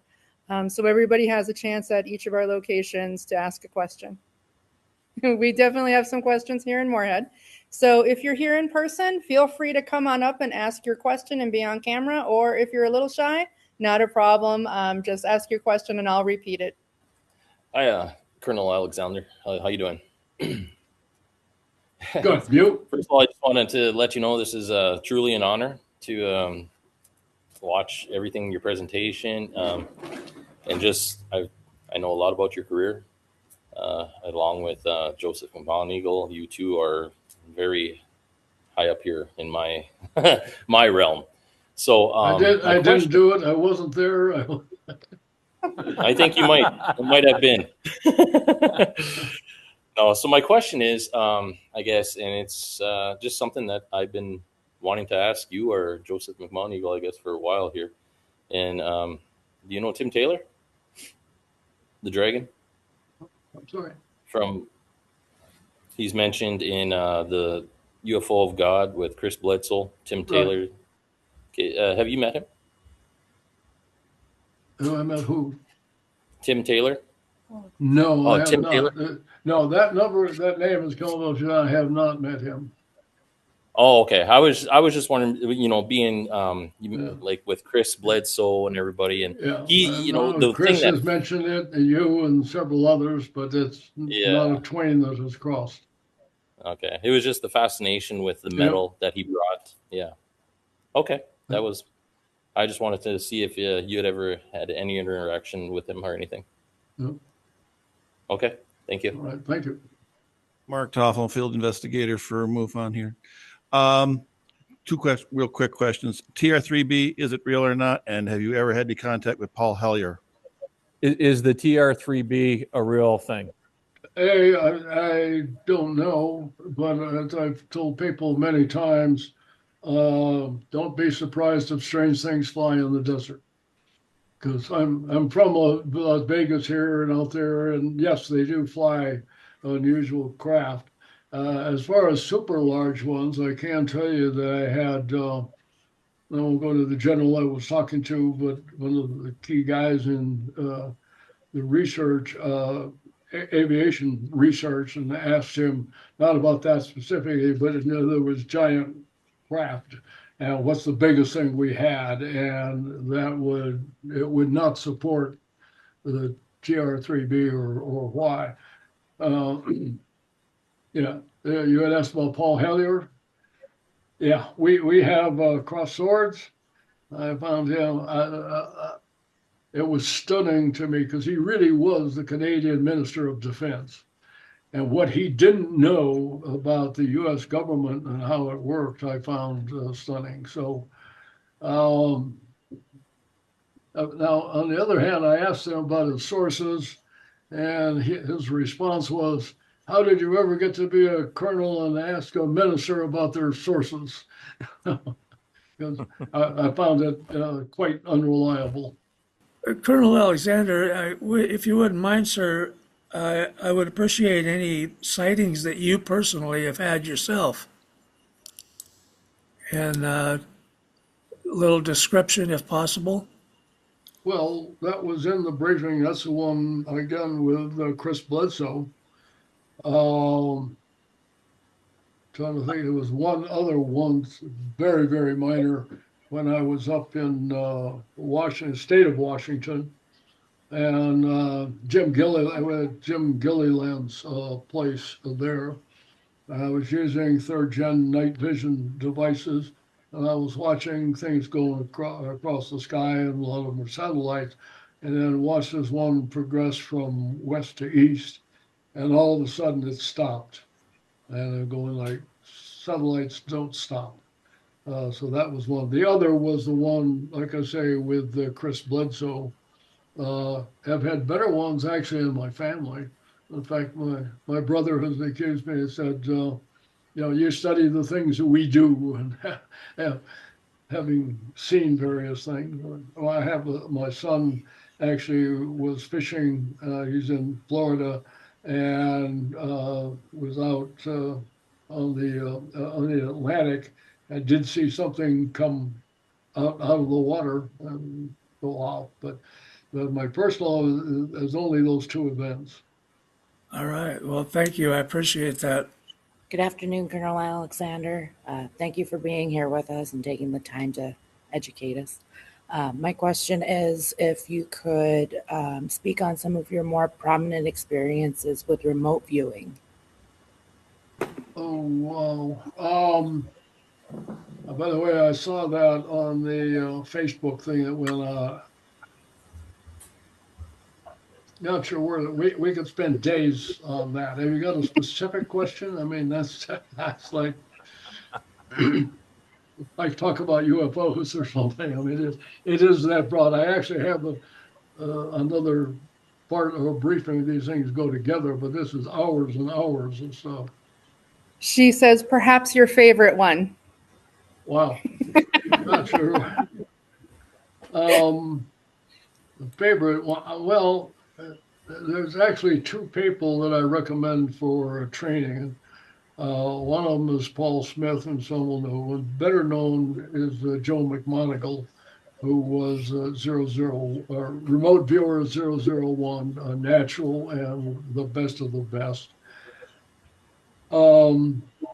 Yeah, I guess one of the biggies there, this has really got the program going. It was still experimental, and he was working with Hal and Russ at SRI.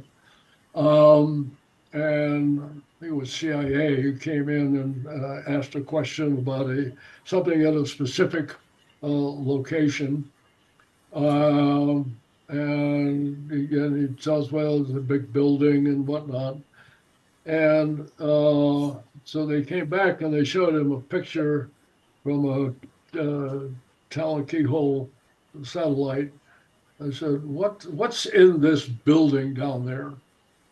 And he looked at it and gave them, well, there's a big submarine. There's several submarines. Well, one of them's really big, and it's double hulled, and the tubes are forward of the sail.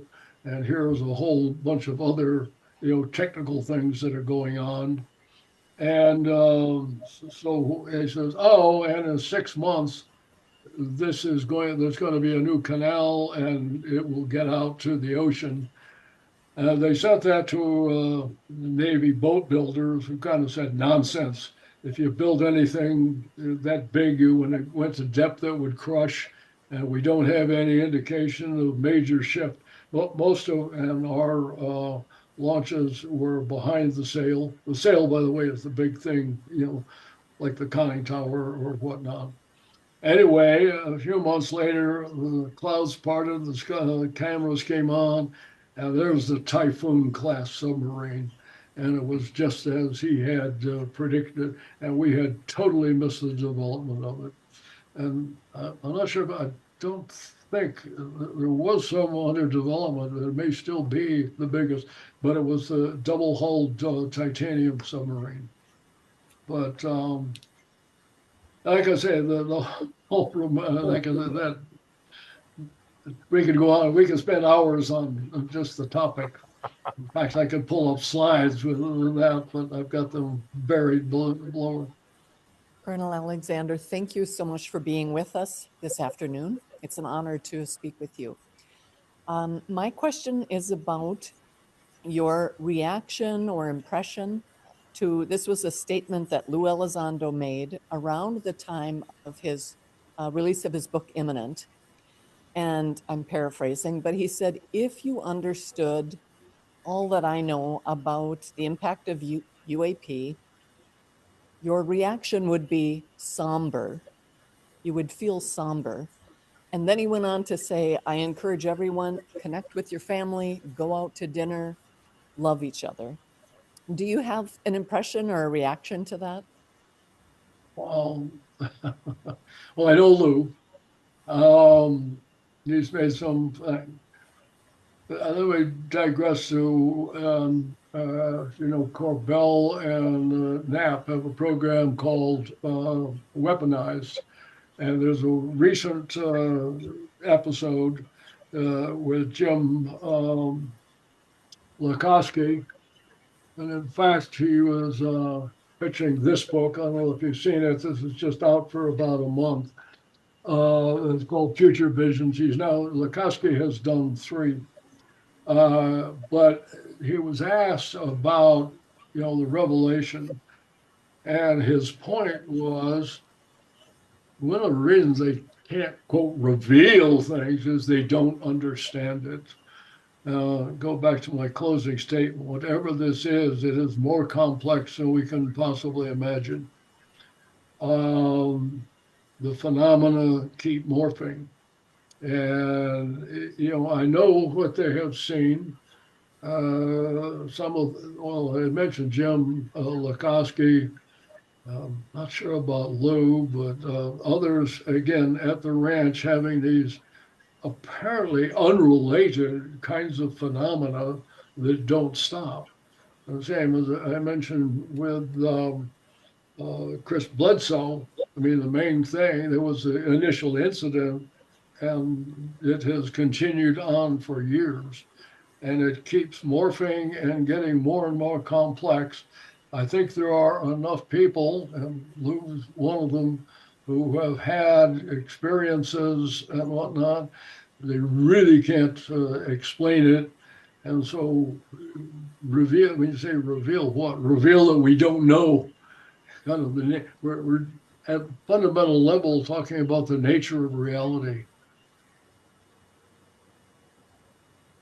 Okay. If that's useful or not, but it's, Yep, thank you. It gets to be that basic. Okay, thank you. I would like to know, what do you think is inside the mesa on Skinwalker Ranch? And what is the worst and scariest thing that you've seen there? Let me have the second part of this again, Vina. What's the what that I've seen there? the worst and scariest part or thing that you saw on Skinwalker Oh, Ranch? God. Yeah. Um, well, what's in there? I guess you're going to have to watch. The new season just came on Tuesday, and I noticed that they're going to now. They've been drilling from the side into the mesa up, and now going to go from the mesa, from the top of the mesa down, and hopefully try to answer some of those questions. There's already indicating, the complexity. From the program perspective, don't want to get too far afield, but you got to understand that Prometheus is there to make a TV program. Brandon Fugel and folks are really interested in the phenomena itself, which greatly exceeds the parameters of the TV program. So what's in there, don't know. We never had any kind of thing. What strangest thing? It's hard to. There's orders of magnitude of strangeness that physically happened there. One that happened absolutely on our watch, that's fairly well known. Terry Sherman had stayed on. Remember, this is the NIDS days, so early 1990s time race. It's calving season, and he goes out on Sunday or Sunday morning, and he comes out. Here's a newborn calf, and he tags it in the ways that they tag it to identify it with the mother. You're familiar with the topography. The ranch is perfectly wide open, flat. And then on the north is the escarpment that goes up on the mesa. So anyway, he tags it, he weighs it. He goes across the field. He finds another newborn, tags it and weighs it. He comes back, and calf one is dead. Not only is it dead, it's exsanguinated and eviscerated, and there's somewhere between 20 and 40 pounds of stuff. It's just totally missing.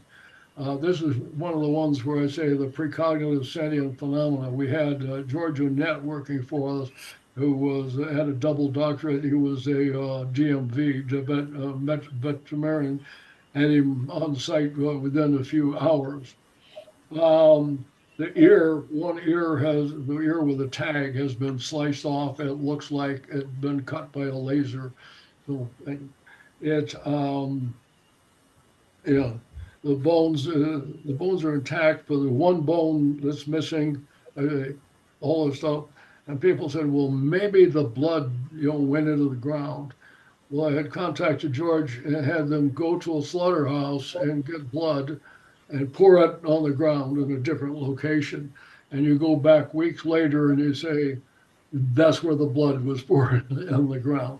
So obviously, frankly, the science board looked at it, and the best guess was it had not happened at that location. Now, remember, it's broad daylight. Visibility is perfect. Shoot rustlers. And we also looked at how various predators kill, and none of them would have killed or could account for all of the missing material. But that's one that happened on my watch. There are a number of others. Again, we were filming 24/7, and it was second or third time lapse. So anything that had to happen within a second and a third. And there were things that happened that just weren't on camera that should have been. It is unbelievably strange. Hi, hello. Thank you very much for the presentation and insights today. We learned a lot that I definitely did not know before. So I had one question on consciousness, right? Because I suppose that's where all of this, on consciousness, since that's where all of this leads, right?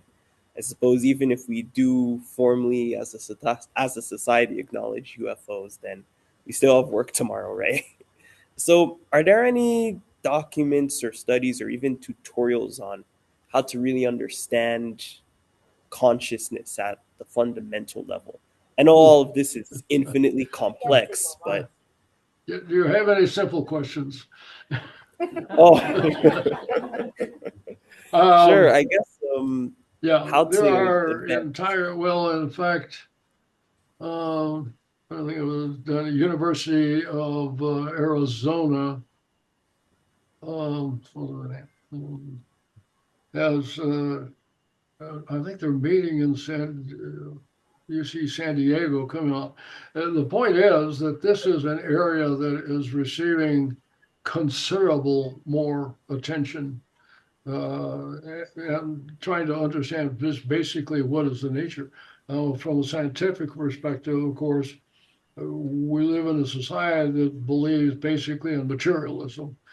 And then, if we use a small, well, we have the Higgs, the Large Hadron Collider and try to get the Higgs boson. If we can just find the fundamental part and put those together, we'll get it. And of course, what is being suggested by Max Planck and many more now is that our fundamental nature is, I'm trying to think of what would be, there's a number of books coming. I'm trying to, I hate to digress, but I'm just not sure of which one we were looking at it.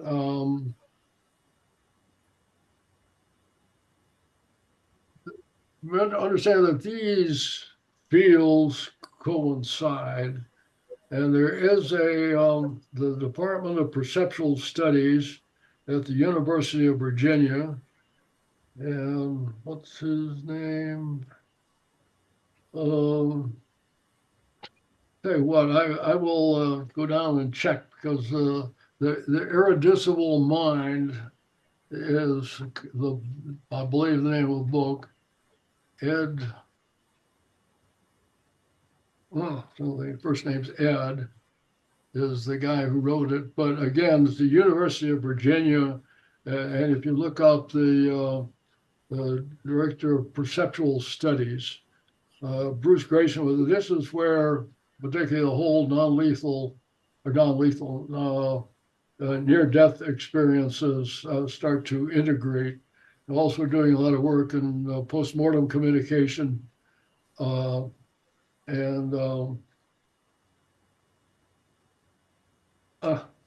like it. I will send Ann the name of the book. I don't know we break here. All good. All right. Thank you very much.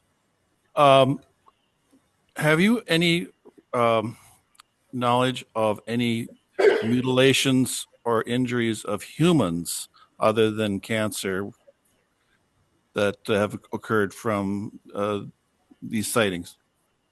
There's a whole bunch of studies on that in Colares in Brazil.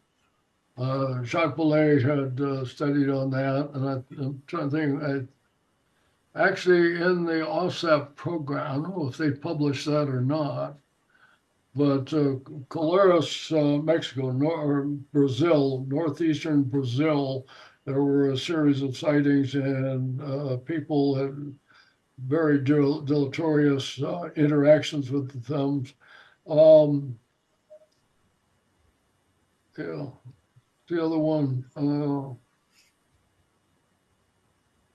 James Fox. There's a movie by James Fox on the case in Brazil. I almost mangled the name, but it's a very famous interaction where people and some kind of creepy crawler came out and supposedly had interactions, and they have the doctor who did it. I forget Fox's latest movie, but it is available on the net. And so those are one that's predominantly, like I said, in Brazil, and has gone on for decades. As you know, on Skinwalker, under Brandon's watch, was that had supposed brain injuries from that. There are people who talk about these things, and I don't know anywhere you have the credible. If you can find, do you know Kit Green? Does that name ring a bell? No. Dr. Christopher Green, who has done most of the research for, well, I know he did with OSAP. He was with us. And I have known Kit for decades. He's one who actually was one of the primary movers in getting the remote viewing program started back when he was in life sciences at CIA, and then later went to General Motors. But some of his research, I think, is probably available. I know that some of the research came out under when OSAP programs were released. I think there were 30 some that they listed, and these were released quite a while ago. Colonel Alexander, just one more question is, if you're able to, I guess, how were you recruited for the program in the military? What? How were you recruited into the remote viewing program? Hey, I was never in the remote viewing program. I was recruited.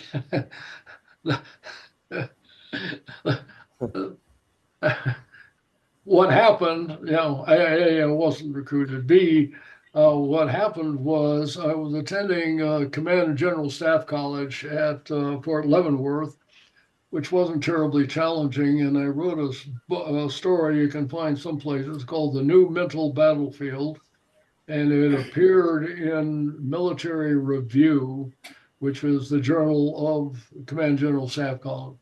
And it was the first time that any traditional military journal covered things. And I covered from remote viewing to psychokinesis and a whole bunch of things. A lot of it was based on, we were concerned about what the Soviets were doing. Remember, this is the bad old days. You got to remember time frame, bad old days. And there was a pretty famous book that came out, Psychic Discoveries Behind the Iron Curtain. Anyway, what happened was I wrote the article on what the hell, and I submitted it, not thinking that it would have a chance of getting found. And serendipitously, what happens is the editor of the journal had a near-death experience. So people, when you talk about out-of-body experiences and things, so it moved from an article to getting published to being the cover article, which didn't raise a lot. And what happened was there was a guy by the name of Jack Anderson, who was a major syndicated columnist in the Washington Post, who wrote what they believe was a nasty article, literally called The Voodoo Warriors of the Pentagon. They're talking about me and these others. Actually, he got it wrong.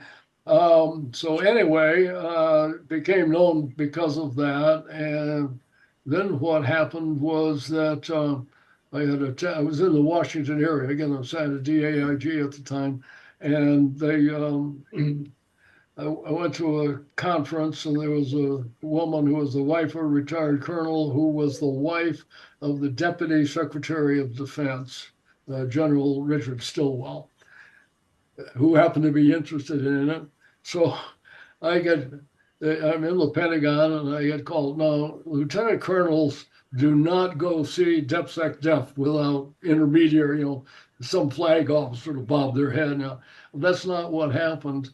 And I went, so I went up, and it was about 12:30 one day, and Stilwell and I had a very interesting conversation. And he said, "Who do you work for?" And I said, "Well, I'm in DAIG," and who that. And about 4:20 that afternoon, our chief of staff walked in and says, "Tomorrow morning, you don't work here anymore." He had stepped in and moved me. Now, the corollary of that story is years later, I ran into a friend who had followed me in Hawaii, who had been in the personnel center in watching for the Army. And he said, I kept your file in my drawer for 6 months because we had no idea what to do with it. Well, wasn't recruited, but I know that's what happened. The rest was history. I did then work with General Subelbein, and the things we're doing. I was watching what the Soviets were doing at the time, and as that was getting darker, and also a key issue we didn't get into, maybe another discussion sometime, was on the psychokinesis. As I was doing that, over my head back here, there are some bent forks that tell a very interesting story, because we were very interested at the time. Remember, again, where you are with the computers, and our interest was if you can bend metal. I would get asked, "Are you going to bend tank barrels?" And I say, "No, I'll go after computers and just make them unreliable." Yeah, mess them up. Probably more than you asked for, but like I wasn't recruited per se. But the point is, and this I think is true, most of these things are serendipitous. You could not follow my career, or my probability of making colonel was below zero. I mean, I had not done the things you're supposed to do, you know. And no, I get it. I get it. Yeah. But no, I just wanted to, well, thank you very much. It's been an honor to speak to you. Okay. Very privileged. So you have a great day. Thank you. Thank you. Hi, Colonel. Thank you so much for your presentation. I have a question about the shamans that you'd visited with. And I'm wondering about the people that go to South America to try ayahuasca and their claim that they see aliens when they do that, and how that connects to your discussion about consciousness and things. Is this frozen? No, you're there. I'm sorry, that froze. Oh, okay. At least on my end. So Okay, it was what probably do you a want to good know thing. about ayahuasca? I've been there, done that. You did? Did you? I was wondering about the people that do ayahuasca and claim to see aliens, and how that all ties in with your discussion about consciousness. Oh, another one of those. Well, I have dealt with shamans all over the world. I now admit that I have done ayahuasca, though my wife is much more of a devotee. You do run into, well, I'll tell you a story. She has a world, for like I say, and there's a specific one. I would also issue a word of caution. This is not something to be trifled with, and knowing who your shaman is and reliability is a critical issue. And as this has become more popular, it's also become intrinsically more dangerous. However, having dealt with it, like I say, been in many sessions, most of the time I'm the one who's not on the ayahuasca, the drug itself, and supposed to doing the recording and whatnot. I would also mention to people, this is never going to be a party drug or recreational drug. The side effects are you start running sometimes both at both ends simultaneously, things like that make it. However, the experiences that happen, usually the first few times that you're using it, it's just kind of, wow, look at this. Victoria got to a point where she was going to another world, and that they had recognized her and whatnot. Now, we've run into that in many different locations where people have recognized her, people we've never met before, and that. The strangest event that happened here, though, and did not involve ayahuasca, but those same folks, entities, don't know how to describe it, showed up here asking for help. So that turned into a problem now. We're getting into stuff that this gets the thing I mentioned about the reason that you're going to have problems with the UFO thing. This gets into so bizarre that it's very, very difficult to comprehend and whatnot.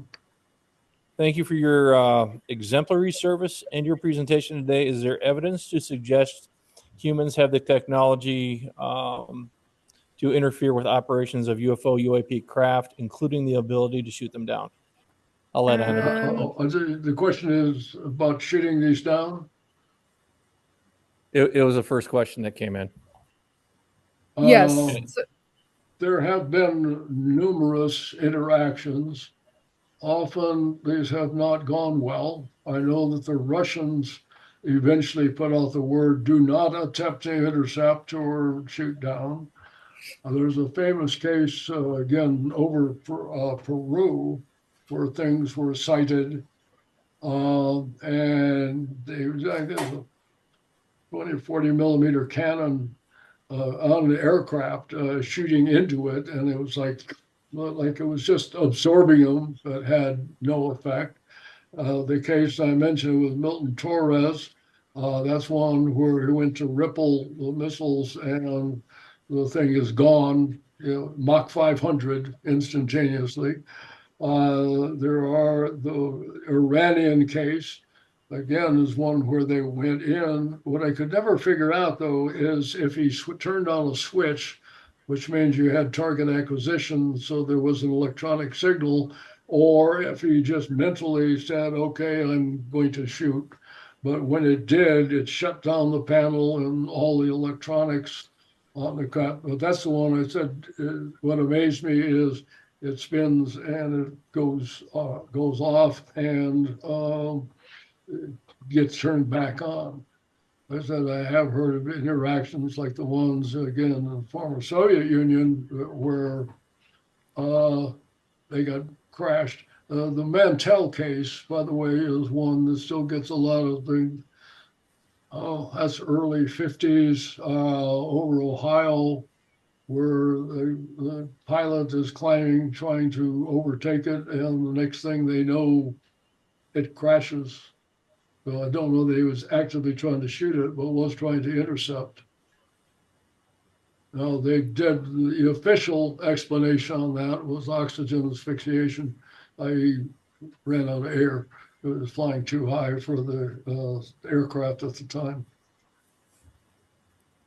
So the next question that we have in the chat is, Colonel Alexander, what unanswered question keeps you engaged in this topic after decades of research? Thank you. Well, the questions keep expanding exponentially is one of the problems. As I said, my interests are in how all of these things fit together, currently interacting with Gary Schwartz, recently retired from the University of Arizona, and they're doing work. This gets into the postmortem communication or continuation of consciousness. Yeah, we're looking at trying to develop. You're familiar, of course, with, I'm assuming, with mediums and things of that nature, but trying to bypass that step and are supposedly interacting with some extremely well-known scientists, supposedly getting help from, quote, the other side, what he calls Team A, but looking at a technology approach to, communicating again, with what he calls post-material people. Okay. Our final question is, sir, have you ever had the opportunity to work with or research exotic material? Personally, no. I'm familiar with the people who have. And of course, one of the problems that you have there is what's exotic, because there are things. For instance, if you, again, look at Roswell, and there were some interesting programs. I found Jesse Marcel to be, a very straight shooter. Jesse's son, the same, and that goes back to the old stuff that was supposedly retrieved in the Roswell area. But they talked about material that you could, crunch up, and it would return its form and flame resistant. The point is that would be considered exotic, except it all existed at that time frame. Most people didn't know about it. This gets to one of the things that Bill Coleman had told me about. I mentioned him, and that has to do, again, ties into Roswell And there were exotic materials, or what we would consider exotic materials, that were used you had to be cut into very specific angles. They were looking for very specific frequencies. The word at the time, this is before Soviets had popped their first nuke. We knew they were on the trail, and that was going to change the geopolitics of the world. And so it was, there's some very exotic materials that were used there that would not have been recognized by people in general. We do have one last question here No. in Fargo. And so the question is, what do you think about close proximity to orbs and that being dangerous to human health? Close proximity, having been in close proximity and with people who do, and I generally say no. Having said that, I have heard of cases that say there's some kind of radiation that they're worried about. There does seem to be, again, in my view, the ability to mentally interact, hence the consciousness. They say Chris calls them. By the way, I might mention, Weechie says as if it was very unique. I'm hearing from more and more people who are having these kinds of interactions. Some who may know Bob Monroe, Monroe Institute. I know Bob, and I mentioned that Kubler-Ross was my mentor, the head of my medical, so the one that brought hospice to the U.S. And they were actually calling in UFOs.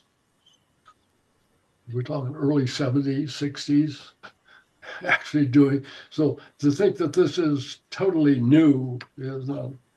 By the way, can I throw in one other thing that's kind of unrelated, but is, and that has to do with where this is going and why I do not think we've had reverse engineering.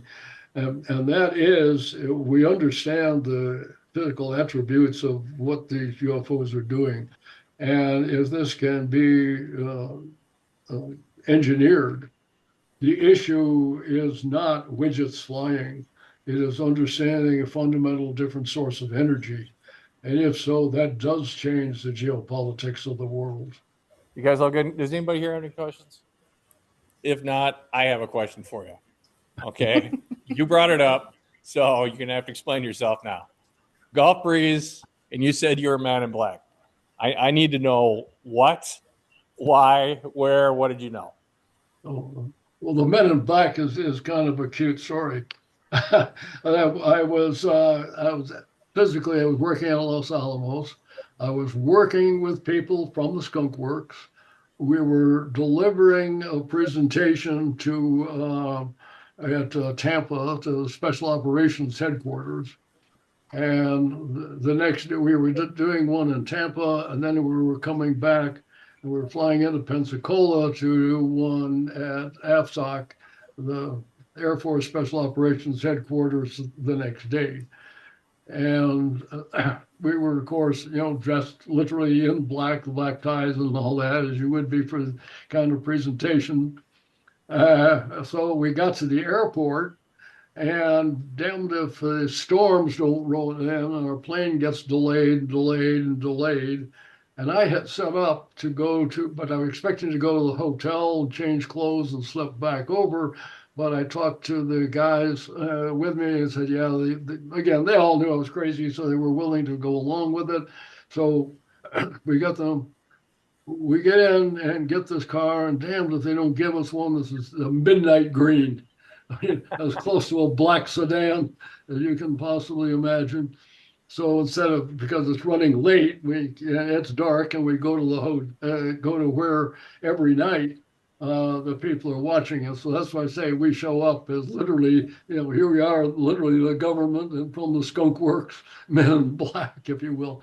It was very interesting because someone will know Bruce Maccabee, who had been there, did a lot of the research on it. And one of his points that I thought was quite good is, what is it that would cause people to literally change their lifestyle? Because this was one where, the local population would get together and go out every night to watch these things. And it was frequent enough that it was recurring. And sometimes, by the way, not just out there, but they talked about things flying down, getting back to the orb kinds of things, but circling among them on the ground. All right. Thank you. Thank you so much, John. We are just really excited that we had you here today. We really appreciate you taking the time, not only on a Saturday, but on a holiday weekend to come and talk with us. Pleasure. And now for something completely different. A little longer than a few minutes later. Get on with it. Yes, get on with it. Okay, let's get started. And there was much rejoicing.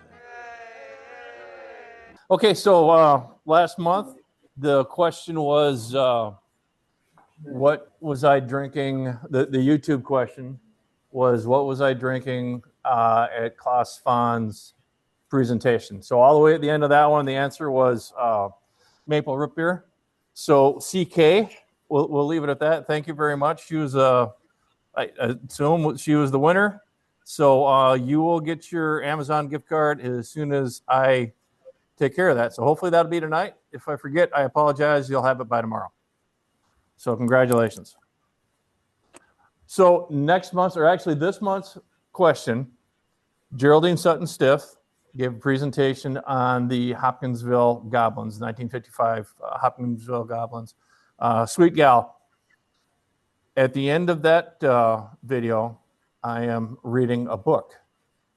So the question is, what book am I reading? Send that answer to NorthlandMUFON@gmail.com, along with how you heard about us. Now, I realize at this point everybody's kind of heard about us because you've heard about us, but for anybody that's new here, you can do that. So go to our Northland MUFON YouTube channel, which, by the way, we just hit over 500 subscribers. Awesome. Yep, well done. Happy with that. We'll continue to grow it, keep it going. But yeah, please like and subscribe those videos and check them out. Watch that one right there. There is an after credit scene where I am reading a book. So tell us what book I'm reading. Okay, my most favorite part of the meeting right here, the extraterrestrial month, or extraterrestrial joke of the month, brought to you by Ellie Maher of Full Circle Soul. She is does the Dolores Canada's methods, the quantum healing hypnosis technique. What are your soul's experiences? What are your past other lives? The universe is huge. You do want to find out more. FullCircleSoul.net. Ellie's a really sweet gal. She is here.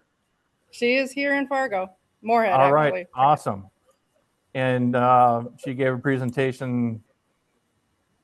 It was the last month or the month before. It all runs together. Was it last month?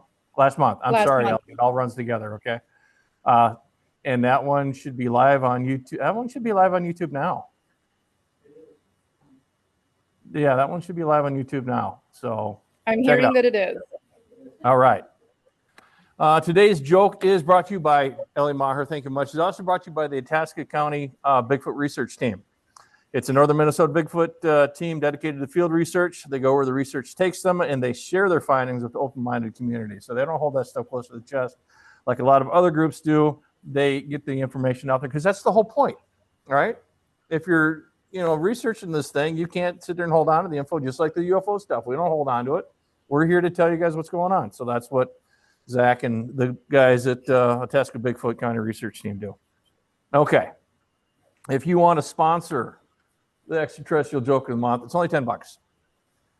Only $10. You can contact us here. You can contact us on the website. You can contact us however you need to contact us. And let us know that you'd like to sponsor it. $10 a month. And if you have a joke, I'd really appreciate that because we have run out. We have officially have no more jokes that are worthy of being jokes. Oh, come on. Mine are really good. So, okay. And now, the moment that we've all been waiting for. Northland's extraterrestrial joke of the month. And I'd say give me a drum roll, but why don't aliens eat clowns? If anybody that's online has an answer for that, you can put it in the chat. Anybody here in Moorhead? we got one that got it right. But I'm not going to say it. I'm not going to spoil it. Because they taste funny. That was not my joke. Okay. I'm not taking credit for that one.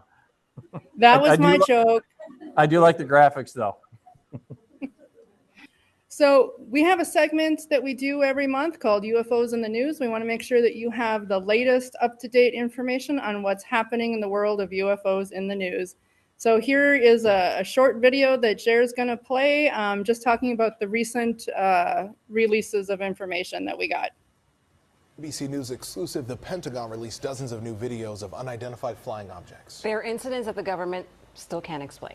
Yeah, truthfully, there are many sightings that cannot be quantified. The military is also revealing an account of a mysterious sighting near a sensitive facility. ABC's Jay O'Brien got a first look at some of these videos that were just put out that deepen kind of a mystery.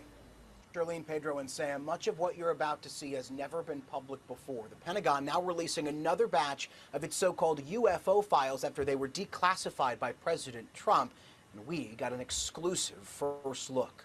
This morning, the GMA exclusive, more than 50 videos and other documents detailing strange objects in the sky, many of which the military can't explain, released in the second batch of the Pentagon's so-called UFO files. Inside, never-before-seen video like this from 2024, the Coast Guard picking up this object as it flew near a plane over the southeastern U.S., and this taken by the U.S. military over Syria in 2021, following an unidentified object before it suddenly speeds off. The service member who submitted the video labeling it instant acceleration. Others seen flying in apparent formation. All part of over 200 files released so far detailing what the military officially calls unidentified anomalous phenomena, or UAP, better known as UFOs, long an object of public fascination. They want to find out about the UFOs and anything having to do with UFO or related material. The files made public on order of President Trump, who earlier this month touted complete and maximum transparency, leaving it up to the public to, quote, decide for themselves what the hell is going on. In the newly released records, this video from 2020, taken in an undisclosed area under U.S. Central Command, appearing to show a sphere flying over a population center, the pilot getting a closer look before it eventually flew higher off into the sky. And this account from a senior U.S. intelligence officer just last year, describing seeing two large orbs flare up alongside their helicopter while on a mission, saying they were orange with a white or yellow center and emitted light in all directions. Fighter jets then scrambled to identify the objects, but couldn't, the officer recounts, then writing, the same orbs we had encountered were now chasing the fighters. We were virtually speechless after these observations. Now, after multiple investigations, the government has found no evidence any of these incidents are of an extraterrestrial nature, but military officials admit many remain unresolved and cannot be explained. That new tranche of files is now live on the government website, war.gov/UFO. It has received, that entire website, in the month since it launched, upwards of 1 billion hits, according to the Trump administration. Guys. All right. So yeah, some of those interesting images that you can find on there. So we definitely wanted to let you know that those are slowly being trickled out to us, and go check out that website. Most of it I think we've seen before, but there's a few little tidbits like that image right there that I find very interesting. All right, go ahead, take this. So what is going on in the Northland skies? So here are some of our best cases since our last meeting in April. And I have to tell you, I have noticed online and in person that we have a lot of field investigators. So I'm excited to have our field investigators come talk about their cases if they want. I won't put anybody on the spot, but I will ask Charles, do you want to talk about this case? So Charles is feeling a little camera shy, and that's totally okay. So this happened on April 6th of this year, and it was reported to us a couple days later. Happened about 5 a.m. in Williston. And of course, Charles was our investigator. And you can see the image that the witness submitted. And a synopsis of it was a strange red line that they saw in the sky.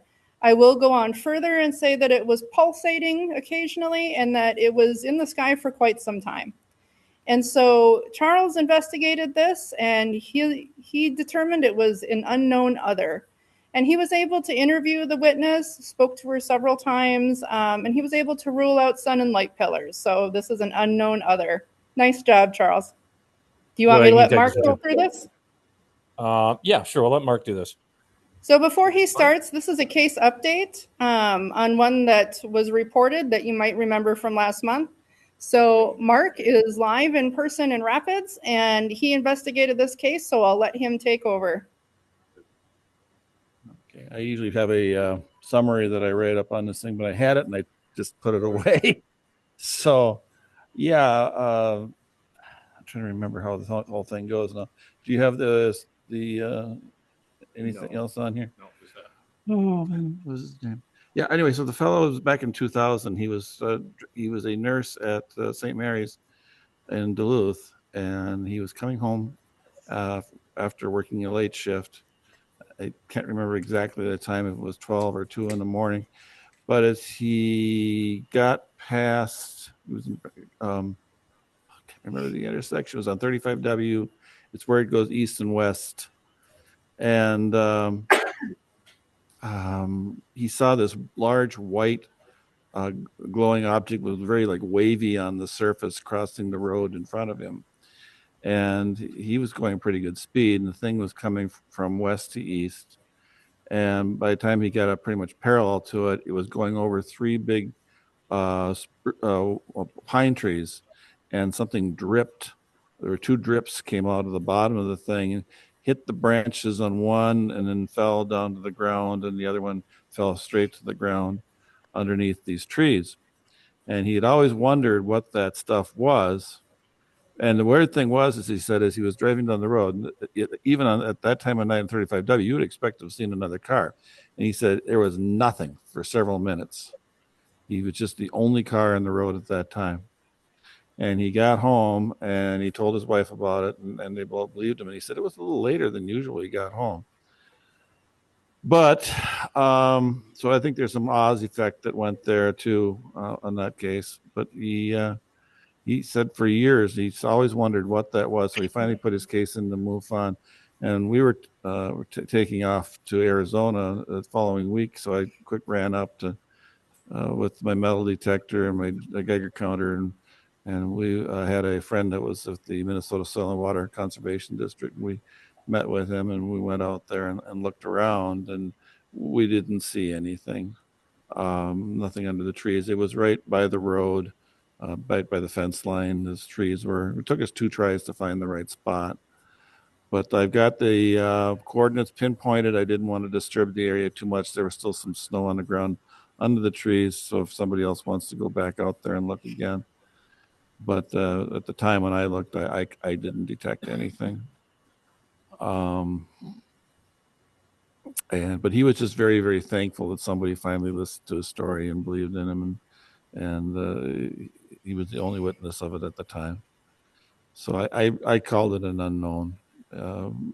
I believe what he told us that he saw something, but it had been so long since it had happened that anything that had been there, it evaporated, dissolved, eroded, something. It just wasn't there anymore. So that's all I can tell you on that for now. All right, great. Thank you, Mark. Appreciate it. So as you'll notice on this slide, there is in red at the bottom, investigator caution, radiation potential. And I thought it was great that Colonel Alexander touched on some of the issues with radiation with regards to anomalous phenomenon. And so when it comes to protecting ourselves, that's the first thing an investigator needs to do, is make sure that the area is safe. And so luckily he did have one of those with him, and that leads us into our field investigator tip of the month. And I will tell you that I have mine right here with me. I don't know if you can see that very well because I can't see my face, but I'll have this here for the people in Moorhead to be able to take a look at. And I do plan on bringing this to Rapids, so don't worry, folks in Rapids. You'll be able to see one of these radiation detectors or a Geiger counter firsthand for yourself as well. How much are So, you can get a used one fairly cheap, but new, I don't even remember what I paid for this one. I've had it for about 5 years now. I think it was $250, $200, something like that. We have a question. So the question was, has it ever gone off and been unsafe for us to go into that area? Not for me personally. There's a whole series of things, including ensuring that you know what background radiation is, because depending upon your location, your elevation, all of those things, it can affect the background. And so obviously, you know, we're not at Chernobyl, so the background radiation should be within safe amounts, but you want to know that to see if there's any change or fluctuation in that radiation level. But no, I haven't had the opportunity to find one that did have radiation. I don't know if that's a good thing or a bad thing. Jer, how about you? I know you and I investigated a case not too far away from Rapids that we didn't find any either. Yeah, no, there was nothing there. That's the only one that we had. Mark did bring in his Geiger counter. Price on his was $138, and it's okay. It looks like a pretty nice one. So there's that option too. Thank you, Mark. Thank you. Good. I'm glad that he brought it in so that folks in Rapids can get a chance to see one. How many people here have actually held and used a Geiger counter? We've got one. How about in Rapids? Just one. Just Mark. Just one. How about online? Yeah, just know we can't see anybody online. So well, we're just gonna have to. We're stuck with a PowerPoint this month, okay? I did have a what's called a K2 meter. Is that the same thing? I'm not sure. No. So no, I wouldn't think so. Yeah, I wouldn't think so because it needs to have Geiger tubes in it to be a Geiger counter. I'm Geiger being told that the EMF detector is mainly just an EMF meter, so it's not really going to pick up gamma radiation. Okay, yeah. So ours pick up alpha, beta, gamma, and X-ray radiation. So they're pretty nice. So as you heard from Colonel Alexander, there have been reports of witnesses sustaining radiation burns and radiation sickness after being near a craft. And given that Mark was looking for possible ejecta from a craft, ensuring the area to be searched is safe would be paramount. The first thing we have to do as investigators is make sure that we have a safe scene. And so to check for possible radiation, we do use these Geiger counters. Although most of us don't have one, we kind of have to share them around. But I did invest in one about 5 years ago. What would happen if we did find radiation? What would be the next step? Stop, move backwards away from the radiation source. And then if you're an investigator, you would want to talk to your state director, and we would get a hold of HQ. This is case 146910. It was reported to us on April 22nd. The date of the event was the night before, on the 21st. Then the time was about midnight. And this was near Hamburg, North Dakota. And I, of course, was the investigator, as you can see. So I haven't finished this, but I'm pretty sure I know what my conclusion is going to be. And so the witness summary was, I saw a Reaper image on my security camera footage. And I'd like to know everybody's thoughts on what you think the Reaper might be. And then there should be a video that you can play. So you can see the flag moving, and the Reaper doesn't move. The Reaper is kind of within that light at the bottom. It is a strange looking image. You see it down there at the bottom?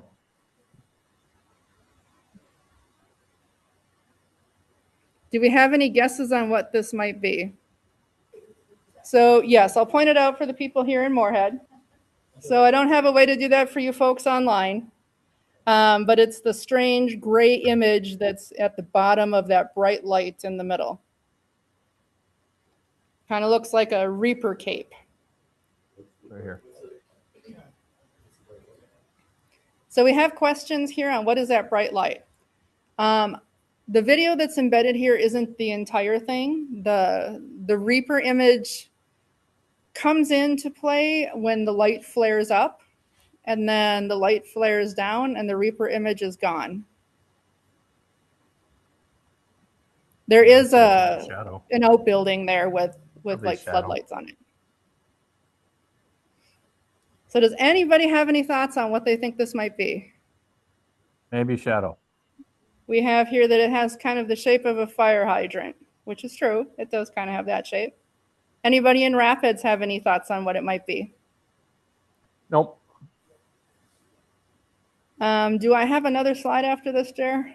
To be honest, I Yep. can't remember if I put it in there. Oh, nope, go back.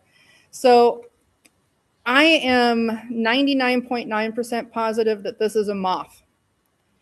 And while that might seem strange, if you take a look at some images of what a moth looks like, when it's just sitting there with its wings folded in, that's exactly what it looks like. Now, doing my due diligence, I did reach out to a professor of entomology at NDSU, and I'm waiting to hear back from her. I did send her a still shot of this to ask what her thoughts are.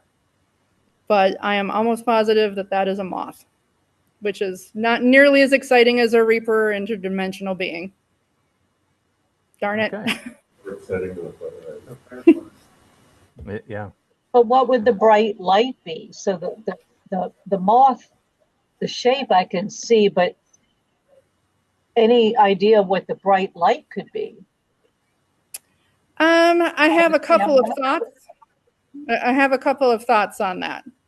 So, certainly it's kind of a flaring of the light source, but when you think about a moth and you think about the time of night and dew, it's probably a reflection that's amplifying the light off the moth, but it looks very strange in this camera image. And there's some things with security cameras and how many frames per second that they're set at that can alter an image as well. So I can certainly see why this witness submitted this, because it is very unusual looking. All right, next case. So I don't know if Tom is still with us. I saw that he was online with us. Tom, are you still here? Yep, I'm here. Do you want to talk about your case? I need to do more follow up on this one. Wait, is this one from what's the status of this? I need to do. Oh, I think I've called this guy a couple times and I haven't gotten no response from him yet. So I'm still trying to do more connecting with the witness. Okay. I think I actually have an error in my slides here. That is the image of Canal Park, but the synopsis is not correct. So my apologies, Tom. For those who have not met Tom, Tom is the state director for Minnesota MUFON. So welcome to Northland MUFON's meeting. We appreciate having you come. Thank you. So this is case 146882, and it happened on the 18th of April, was reported to us the very next day. The time was about 9:38 at night, and it happened in St. Louis County. We had several of them in St. Louis County in Minnesota this month. Bill Anding was the investigator, and the case status is in progress. So we'll definitely give you an update once he's done. But the witness summary was that they saw a pulsating red and green light in the sky that was not moving. So the image here, of course, is not the image that they saw. It's AI generated, but I'm looking forward to seeing what he finds. And that's what's up in the Northland. We haven't had a lot of cases, so if you see something unusual or you hear about somebody that saw something unusual, tell them to report it to MUFON.com. We'd love to investigate it. And that's all, folks. We'll see you next month on June 20th, and we'll have Dr. Irina Scott with us via Zoom. Have a great Memorial Weekend, and thanks for coming. Thank you very much. Enjoyed it.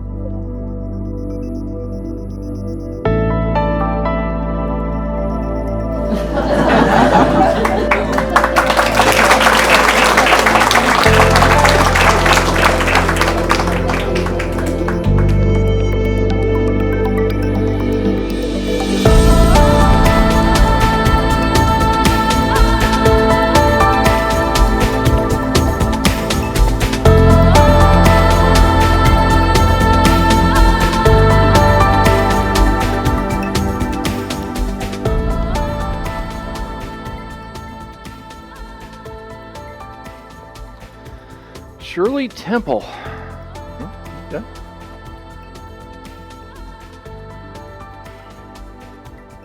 Not bad. Kind of strawberry-ish. Oh, you're still here? All right. Hit subscribe. Hit like. There's another video showing up here somewhere. Why don't you click on that and watch that too? Thanks. Helps out. Wow, really? I think that might have been the best MUFON meeting I've been to.